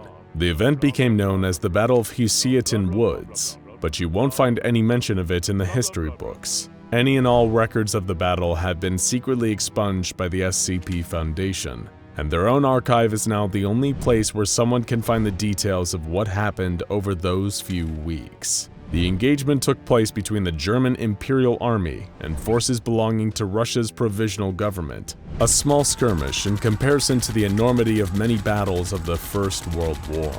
So what happened at the Battle of Husiatin Woods to make it so horrible that it had to be stricken from the historical record? For that, we have to go back to Husiatin, a small settlement in western Ukraine. In July of 1917, the surviving remnants of a Russian division had been scattered, The Germans' counterattack against the Kerensky offensive had driven the Russian troops to the dense forest that surrounded the town of Isiatin. You might be forgiven for thinking that the outnumbered Russian force was decimated by almost 500 German soldiers pursuing them, but you would be very, very wrong. As the opposing forces met, they engaged each other in a fearsome battle, but this was unlike any encounter that had taken place over the course of World War I, or ever would again. Both sides were armed with anomalous weaponry, possessing technology beyond any that had ever been seen at the time. To this day, the SCP Foundation has been baffled by these weapons. Even with their unique understanding of the anomalous, Foundation researchers had been unable to replicate any of them, and instead keeps them secured in the munitions wing of Site-23, all under the designation of SCP-186-1. Among the recovered instances of SCP-186-1 is a highly modified Skoda M1909 machine gun. However, rather than behaving like a standard firearm, this gun would cause rapid-forming growths, not unlike tumors, to appear within the body of its targets. Another was concertina wire, a form of spiraled razor wire commonly used in trenches. Only this wire was coated in an unknown compound that caused permanent hallucination whenever the wire cut a person and allowed the hallucinogen to enter their bloodstream. A number of rifle cartridges were also found littered around SCP-186. Sounds pretty normal for a First World War battlefield, right? Except these cartridges were not filled with gunpowder like you would expect them to be. Instead, they inexplicably contained human bone, ground into powder. The purpose of this ammunition or how it was manufactured is still unknown to the SCP Foundation. As if a gun that causes tumors and hallucination-triggering wire weren't bad enough, Foundation researchers also found a number of grenades used by the troops at the site of SCP-186. These were British Empire Standard Issue No. 27 grenades, but they contained a unique, anomalous gas that was capable of passing through any and all filters. Gas masks were developed during World War I to protect soldiers from mustard and tear gas on the battlefield, but these masks only offered basic filtration by today's standards. Even so, the gas contained in these grenades was strong enough to negate any and all filtration systems, but that was far from its worst quality. Did this unknown gas choke troops? Not quite. Did it disable them like tear gas? In a way, yes. But this gas did so by making any soldier exposed to it experience the sensation of having their bodies set on fire, constantly. Also recovered at SCP-186 were the remains of some form of explosive, and it is believed by the Foundation that it was detonated at the culmination of the Battle of Hewson Woods, causing approximately a third of the battle's total casualties. Foundation researchers estimate that almost 300 civilians were either caught in the blast or died as a result of the crossfire between the German and Russian forces. The soldiers involved were also all permanently incapacitated or killed, or at least, almost all of them. So where did these anomalous weapons come from? And why were they used just in this battle, not throughout the First World War?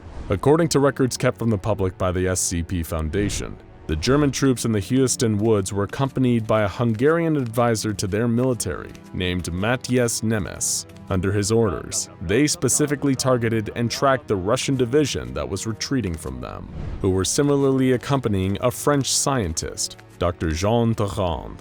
It was these two men, Nemes and Durand, who were responsible for arming the Germans and Russians with their arsenals of anomalous weapons. They had ensured that their inventions of death had only received limited manufacturing, and had intentionally joined opposing sides of the war effort to test their creations in real combat. In other words, it appears that Durand and Nemes has been working together since the beginning of the war, and the troops they were with had been manipulated into taking part in a big test. These soldiers were just as unlucky as the civilians caught in the crossfire. Today, the SCP Foundation has established an automated security perimeter around the site of SCP-186, preventing access to anyone unless authorized. Everything within the perimeter is frequently patrolled and observed by security personnel.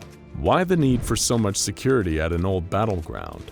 Given the damage caused by the use of so many anomalous weapons, including those that the Foundation was unable to recover, the area of SCP-186 has become a hotspot for unusual happenings, even long after the Battle of Houston Woods ended. These anomalies include abnormal environmental or weather conditions. For example, all the trees in the southwestern portion of the former battlefield died and decomposed at an accelerated rate in 1923, while the temperature dropped to a permanent -15 degrees Celsius 4 years later. But yet there was never any snowfall. Then there were the sounds of gunfire in 1932, despite there being nobody inside the SCP-186 site. A number of years later, a pair of Foundation agents disappeared on a routine patrol of the area and were never seen again.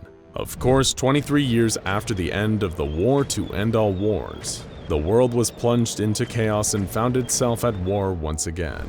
During this time, SCP Foundation personnel were instructed to evacuate the site of SCP-186, based on intelligence from their allied operatives who were working undercover inside the Third Reich. As the Foundation disembarked their observation posts, a faint glow was visible coming from SCP-186. 4 years passed, and the Second World War came to a close. The Foundation returned to re-establish their containment of SCP-186, and immediately discovered 13 corpses dressed in German army uniforms, bearing the insignia of the 4th Panzer Army. There were a further 27 bodies of soldiers wearing the garb of the Soviet 22nd Army. Both sets of bodies had already begun decaying, although someone had removed the dog tags and anything else that could identify these dead troops. It seems that history had, to some extent, repeated itself, as the Nazi and Soviet forces had clashed on the same battlefield where their German and Russian predecessors had fought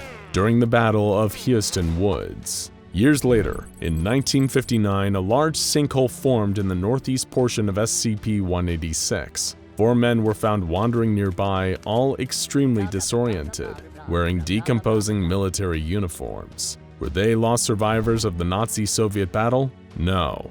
These men were in World War I uniforms, German Empire and Russian Standard Issue. They had survived the Battle of Houston Woods and were somehow still standing, even though they should have died during the First World War. How did these troops manage this? Well, the final anomalous weapon recovered at the site of SCP-186 were mortar shells, but unsurprisingly, these weren't your standard high-explosive artillery. Much like those grenades mentioned earlier, these mortar shells contained a unique, previously unseen gas. But instead of causing the perpetual pain of being on fire, this gas altered the biology of animal cells that it came into contact with. Somehow, it triggered a change that prevented a body's cells from ceasing life function, keeping them continuously operational. In other words, it meant that any soldiers exposed to this gas simply could not die. That's right. Some of the troops involved in the Battle of Houston Woods are still alive to this day. The SCP Foundation immediately began excavating the sinkhole and discovered 23 bodies buried beneath in a mass grave. There were more of the surviving World War I soldiers, kept alive for decades by the mortar gas. Some of them still had infected wounds and battlefield injuries that should have killed them, yet their bodies refused to die. The soldiers were rounded up and hauled off to Site 23, where the Foundation researchers began assessing them. However, they were unable to glean any useful information from the German and Russian troops that had been unearthed. All of the soldiers exhibited symptoms of extensive psychological trauma and had developed various mental disorders while buried alive under the battlefield. They had all been driven to insanity, perhaps as a result of their unnaturally extended lifespans, maybe from being buried underground and unable to die for so long. Or perhaps it was the wartime atrocities they witnessed that drove the soldiers over the brink. History is a great teacher, but those willing to forget its mistakes are often doomed to repeat them. Matthias Nemes and Dr. Jean Durand created the anomalous weapons responsible for SCP-186, and similar minds would later go on to build the atomic bomb and countless weapons of mass destruction after. World wars, the suffering of countless troops and civilians. These parts of history mean nothing if we don't allow ourselves to learn from them, and maybe that's our curse as a species. that we are doomed to fight the war to end all wars again and again and again. Grigory Gusakov and Anatoly Kornev, both age 10, tiptoed through the dark, deep woods bordering their quaint Russian village of Obrechenye. The year was 1990, a turbulent time for the people of Russia, seeing as the Soviet Union was on the precipice of collapse. But for these two young boys, global geopolitics was the last thing on their minds. They were too busy hunting for the legendary monstrous witch, known only as Baba Yaga. For those in our audience who grew up in Eastern Europe, or those at least decently familiar with Slavic folklore and/or the John Wick film series, mention of the name Baba Yaga likely sends a slight chill down your spine. And if it doesn't, just wait. By the end of this video, you'll be afraid to go into the woods alone. Not that going with others would save you, as poor little Grigory and Anatoly were about to find out the hard way. They forged on through those witchy woods. By our standards, the boys were tough and headstrong. After all, the Russian wilderness could be a brutal place to grow up, and in a town like Obrechenye, the old ways of stoicism and perseverance were prized over fear and caution, all except for one particular area, the supernatural. Like many small villages all over the world at every point in history, Obrechenye had its fair share of local superstitions. Chief among them was the belief that the local forest was enchanted, and that when people wandered in among the trees, many of them would never return. They would fall into the gnarled clutches of the carnivorous witch Baba Yaga, and their bones would lay among the roots and dead leaves until they someday crumbled into dust. It was starting to get dark out. When the two boys had first set off, it had been with the intention of proving their mettle among the other local children. They didn't fear Baba Yaga. The old witch in the woods was just another fairy story meant to frighten children, and they weren't children anymore, though they would never live to be men. It wasn't long before they were beyond the point of no return. Which way was out and which way was further in? It hardly mattered anymore, as carrion birds cawed far above. The bravado that put them here was starting to falter now, but neither dared show it. They'd rather be put in mortal peril than show fear in front of one another. Was something moving in the distant shadows? A thin, twisted human figure, impossible to make out save for the faint glow of its eyes in the gathering dark. They couldn't tell what was real, and what was their mind playing cruel tricks on them. A hoarse whisper issued through the brittle trees in the moments that followed.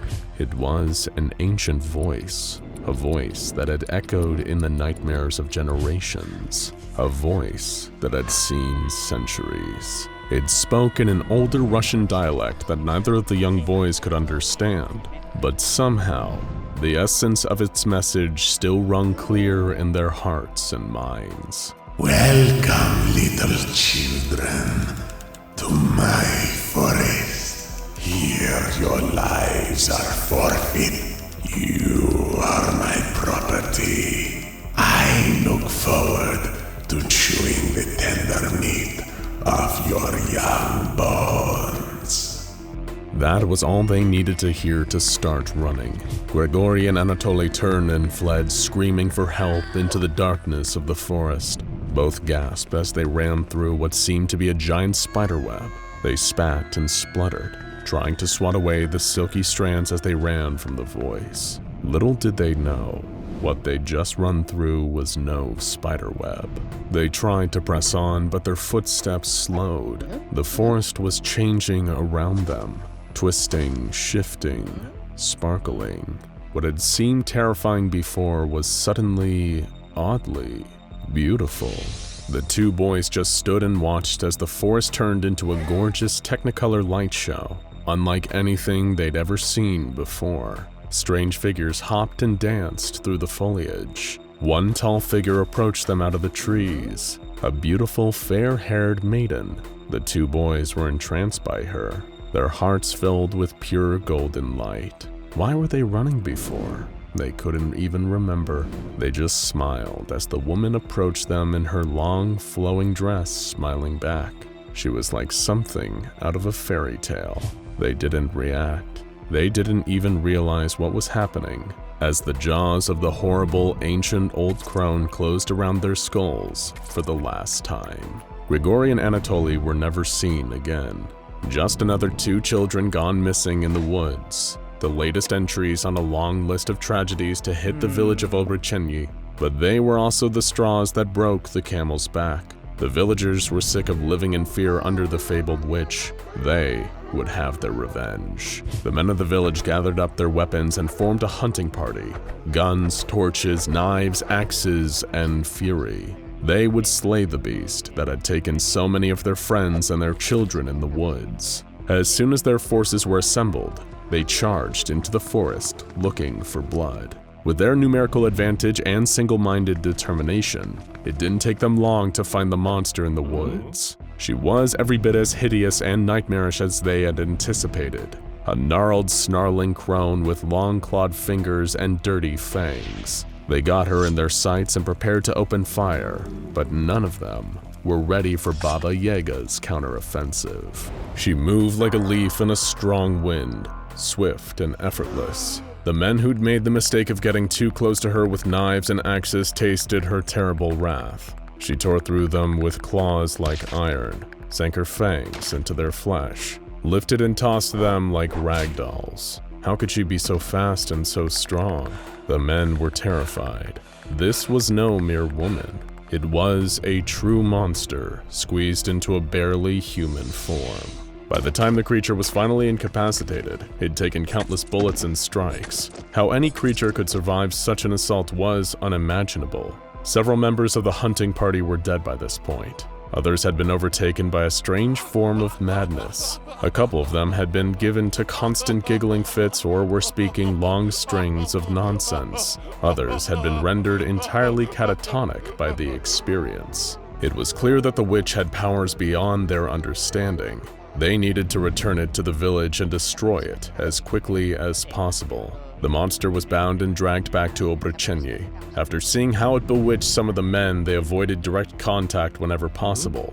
They would do everything they could to see justice done. Of course, there would be no due process for Baba Yaga. The violence that had erupted in the forest was more than enough proof to justify the beast's immediate death sentence. The local priest gave a prayer, though he remarked that he was sure this monster was the creation and servant of the devil, and the execution commenced. A local used a blessed sword, anointed with holy water, to hack off the Baba Yaga's head. Its body was shot several times for good measure, and it was finally doused in gasoline and set on fire. The remains were buried just outside the village limits, hoping that the Baba Yaga's evil wouldn't continue to haunt their town, even in death. Isolated villages in the Russian steppe aren't famous for their communication with outsiders, especially back in 1990 when the Soviet Union was still clinging on to control and the internet was still in its infancy. It took a few weeks for news of a village capturing a so-called local witch to reach the SCP Foundation.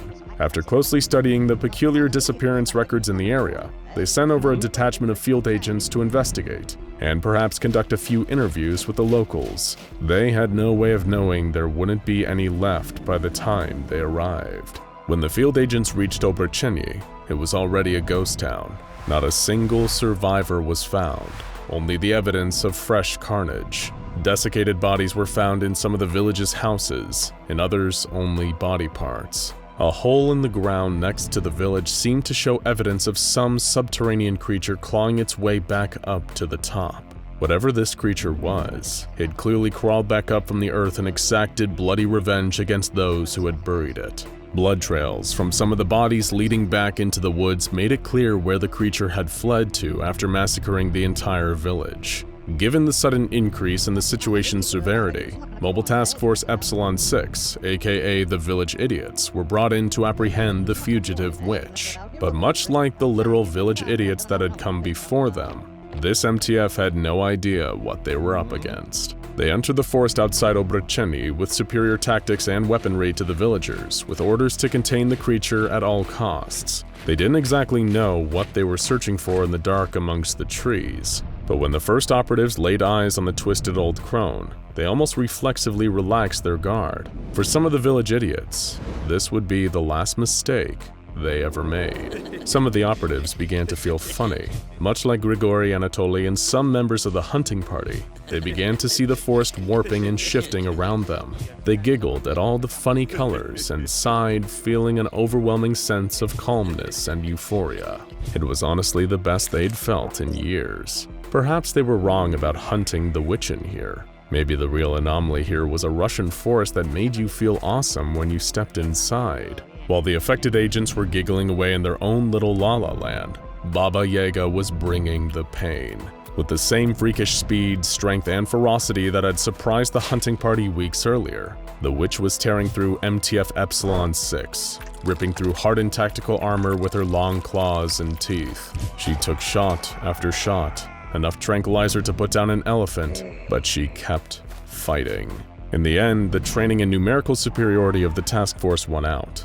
They were able to secure and contain the Baba Yaga, soon redesignated SCP-352, and take it to a nearby Foundation containment site for further studies. There they officially recorded all the details, from the creature's incredible speed and strength to its regenerative abilities so extensive that it could even survive being decapitated and burned. But what about the hallucinogenic effects? Like a hungry spider, the Baba Yaga's true power comes in her ability to spin a deadly web. Her body is able to produce long, thin, hair-like fibers, each one coated in powerful hallucinogenic enzymes that induce a sense of placid, euphoric stillness in its victims. When it isn't engaging multiple targets, the creature can sometimes take multiple days to consume a single, still living victim, taking them apart and eating them piece by piece. Speaking of eating, as you can probably imagine, in order to keep SCP-352 uneventfully contained, it's ideal to make sure it isn't hangry. In order to keep 352 well fed, they need to stock up on its favorite food,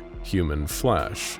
Though specifically, 352 has a real hankering for babies. While the Foundation are currently exploring anomalous means of keeping the Baba Yaga fed, until those means are fully ironed out, they need to keep this monster fed the old-fashioned way, only ever withdrawing food as punishment if it attempts to breach containment. After all, there's a very good reason why parents and children across the Slavic world fear Baba Yaga. She's always hungry, and in the end, she always gets what she wants.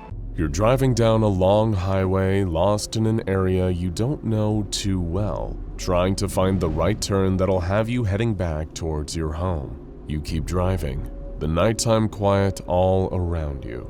Deciding to try and break that silence, you reach for the radio, turning the dial to filter through all the garbled, distorted voices and songs from nearby local radio stations that are too far out of range to come through clearly. You try your best to listen to the music from one radio station, but eventually the sound of the static only makes you wish for the silence you were trying to break. Your fingers nudge the tuning dial on your car radio once again, and finally, something comes through. It isn't loud or clear, but under the distortion, you can make out the sound, and it isn't a song or even a late news broadcast. The first thing you hear sounds like a short musical tone, only for about 10 seconds. Next, a young girl's voice speaking in a language you don't understand, even through the distorted audio. From her accent, you assume it's Russian, but you still have no idea what the words she's saying mean. With nothing else to listen to, you let the broadcast play. Still driving alone in the dark with nothing but the strange adolescent voice to accompany you, your mind begins to wander. She sounds like she's speaking something, but the rhythm of the words is somehow familiar to you, even though you don't speak Russian. Then it hits you. She's counting, but you don't feel smart for having worked that out. Instead, something about knowing that makes your blood run cold. You carry on driving through the night. After a few short minutes, the Russian girl stops counting, and the musical tone plays again under the distortion, leaving you alone in the car once again, with nothing but your thoughts and questions of what exactly you just heard. Thankfully, we have the answer.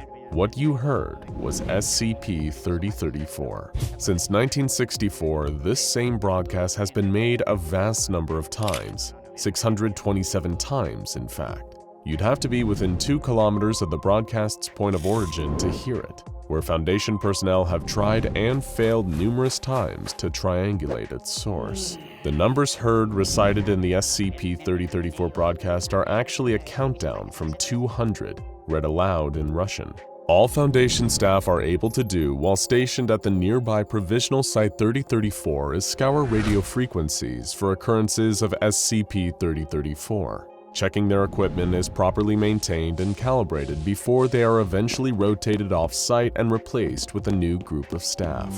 There is only one rule that any Foundation members working at Provisional Site 3034 must follow. They are only permitted to send one radio transmission with their equipment, a single phrase in reply to the SCP-3034 broadcast. Vizyo Harashu. Receiving this, the countdown stops and the broadcast ends, but never permanently. SCP-3034 has been known to repeatedly occur, seemingly at random. The shortest recorded gap between broadcasts was 2 weeks, while the longest so far lasted 6 whole months. You may have heard the term number station mentioned before, but these are far from just random numerical sequences sent out over the airwaves without purpose. General speculation surrounding number stations points to them being the tools of espionage agents, a way of sending coded, highly sensitive messages or information without the risk of compromising their cover. The use of number station transmissions is often attributed to spies working on foreign soil, who utilize shortwave radio frequencies, speech synthesis, Morse code, and either regular or sporadic timing schedules. While it's true that times have changed and technology has progressed considerably, there appears to be evidence that number stations are still used among various intelligence and espionage agencies today. Despite being considered an old-fashioned method of communication, these low-tech shortwave stations remain a viable, reliable option for the transmission and reception of intelligence to field agents. The CONET project is a comprehensive archive of this phenomenon, and its founder, Aiken Fernandez, has long been fascinated by number stations. According to him, this system is completely secure because the messages can't be tracked. The recipient could be anywhere. You just send spies to the country and get them to buy a radio. They know where to tune and when. So what does the distorted broadcast of numbers from SCP-3034 mean? Is it the work of covert agents? And if so, whose side are they on? Most importantly, why does the SCP Foundation make certain there are always 3 of its personnel on site, ready to send the all-is-well message whenever SCP-3034 begins broadcasting? SCP-3034 was first discovered by the Foundation in 1964, after a defector from the Soviet GRUP, a division tasked with acquiring and studying anomalies on behalf of the USSR, gave them a tip. Commander Robert Malthus, along with a team of 6, including a man named Agent Browning, selected for his knowledge of Russian dialects, were sent to investigate at Provisional Site 3034. Here, the team uncovered partially burned records and logbooks, all kept in Russian, along with evidence that the site had been evacuated shortly before their arrival. Carved into a desk, also in Russian, were 2 phrases: "Don't let her finish," and "Tell her all is well." On the team's second day at the site, an automated alarm sounded at 7:30 a.m., alerting them to the incoming SCP-3034 broadcast. Following the instructions on the desk, Agent Browning was able to stop the broadcast, telling the young Russian girl that all was well. A tape was partially recovered by the team from the site and translated from Russian. The GRUP members that had previously inhabited the station had interrogated one of their own, a man named Sergei, whom they accused of stealing state property. "She's not state property," he replied. "She has a name." While his GRUP superior accused Sergei of planning to defect to the United States, allegedly in exchange for money and asylum, Sergei denied any collusion with America. He claimed that the GRUP at Provisional Site 3034 were meddling with powers they could not possibly hope to understand. His superior, a man named Vasilov, dismissed this, claiming their work to be no different to the United States experimentation with atomic weapons at the time. "One does not make deals with atom bombs," Sergei argued. "One certainly does not sacrifice little girls to them." Shortly after this, a struggle broke out, with Sergei having to be restrained while urging Vasilov to cease any and all interference with it. The man spoke of terrible nightmares that he'd had, voices screaming in the darkness. "That's what it wants, Vasilov. That's what it is. You cannot make a deal with this thing. We have finally contained it, and now you want to offer it. The tape's audio ends shortly after this point, with no clear answer as to what Sergei was referring to, or what offer these Russian operatives had made to it. Ever since the discovery of SCP-3034, members of the SCP Foundation have worked tirelessly to understand the purpose of these countdowns, as well as determine their origin. By September 2012, Dr. Shoggoth was reaching the end of his tether with the investigation into the SCP-3034 broadcast. Over almost half a century, the Foundation had made well over 600 recordings of the Russian girls' countdowns, but still hadn't determined any noteworthy information. They were prohibited from contacting the girl via the same radio frequency, only permitted to use the phrase that stopped her countdowns. Running out of options, Shoggoth contacted his colleague, Dr. Emerson, asking for an in-depth vocal analysis of the various recordings of SCP-3034, even if they could narrow down where the broadcast was coming from, maybe by determining the girl's geographical location from her dialect. Then that would be at least some slight progress into understanding SCP-3034. While unable to discover the girl's location, Dr. Emerson's analysis did yield some interesting findings. Emerson learned that these countdowns were not pre-recorded. The variations in the Russian girl's voice, her tone, her pitch, all seemed to indicate that every instance of the broadcast was unique. Rather than use the same recording, this girl had been counting down over and over hundreds of times for almost 50 years. But there was more. Shoggoth and Emerson then examined the distortion, the sounds interfering with the audio of the Russian girl's countdowns. What had initially seemed like garbled static seemed to actually be additional voices. And much like the girl's voice, these distorted voices were unique, different in every broadcast. However, Shoggoth and Emerson were unable to accurately determine what these voices were saying.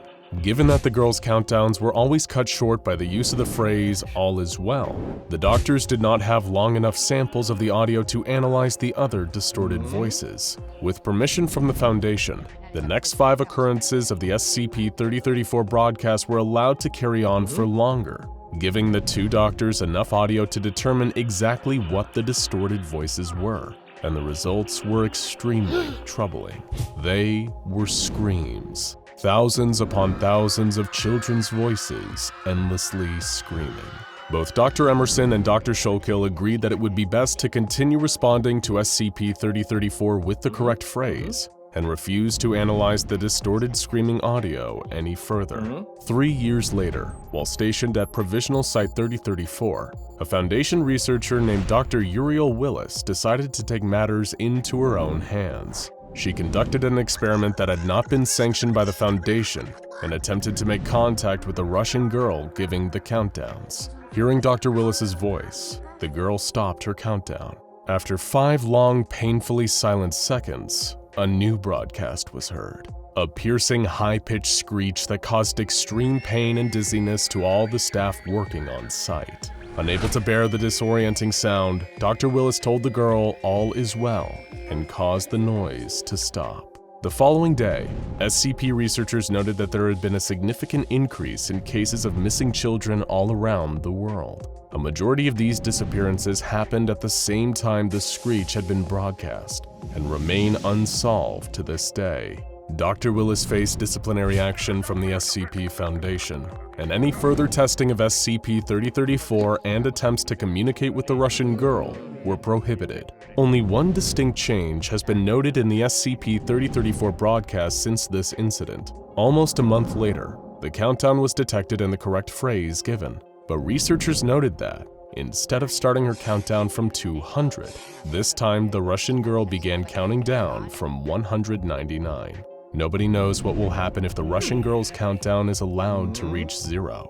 Personnel working at Provisional Site 3034 are told to always offer her the necessary phrase before this point in the countdown. Attempting to interfere with the broadcast by contacting this girl directly not only resulted in intense pain for SCP's staff, but also seems to have caused an unconfirmed number of child disappearances around the globe, as well as reducing the countdown starting number from 200 to 199. After a long night on the road, you finally find the right turn, sending you in the right direction. As you drive through the night, You keep telling yourself one thing, one small phrase over and over again. You hope the words will eventually give you comfort, but deep down you start to realize just how hollow they are. That it's just a lie we tell ourselves so we don't have to face the inevitable. But still, what choice do you have but to keep telling yourself that all is well? Now check out SCP-3001 Red Reality and SCP-4511 Swine God for more nightmares from the world of the SCP Foundation.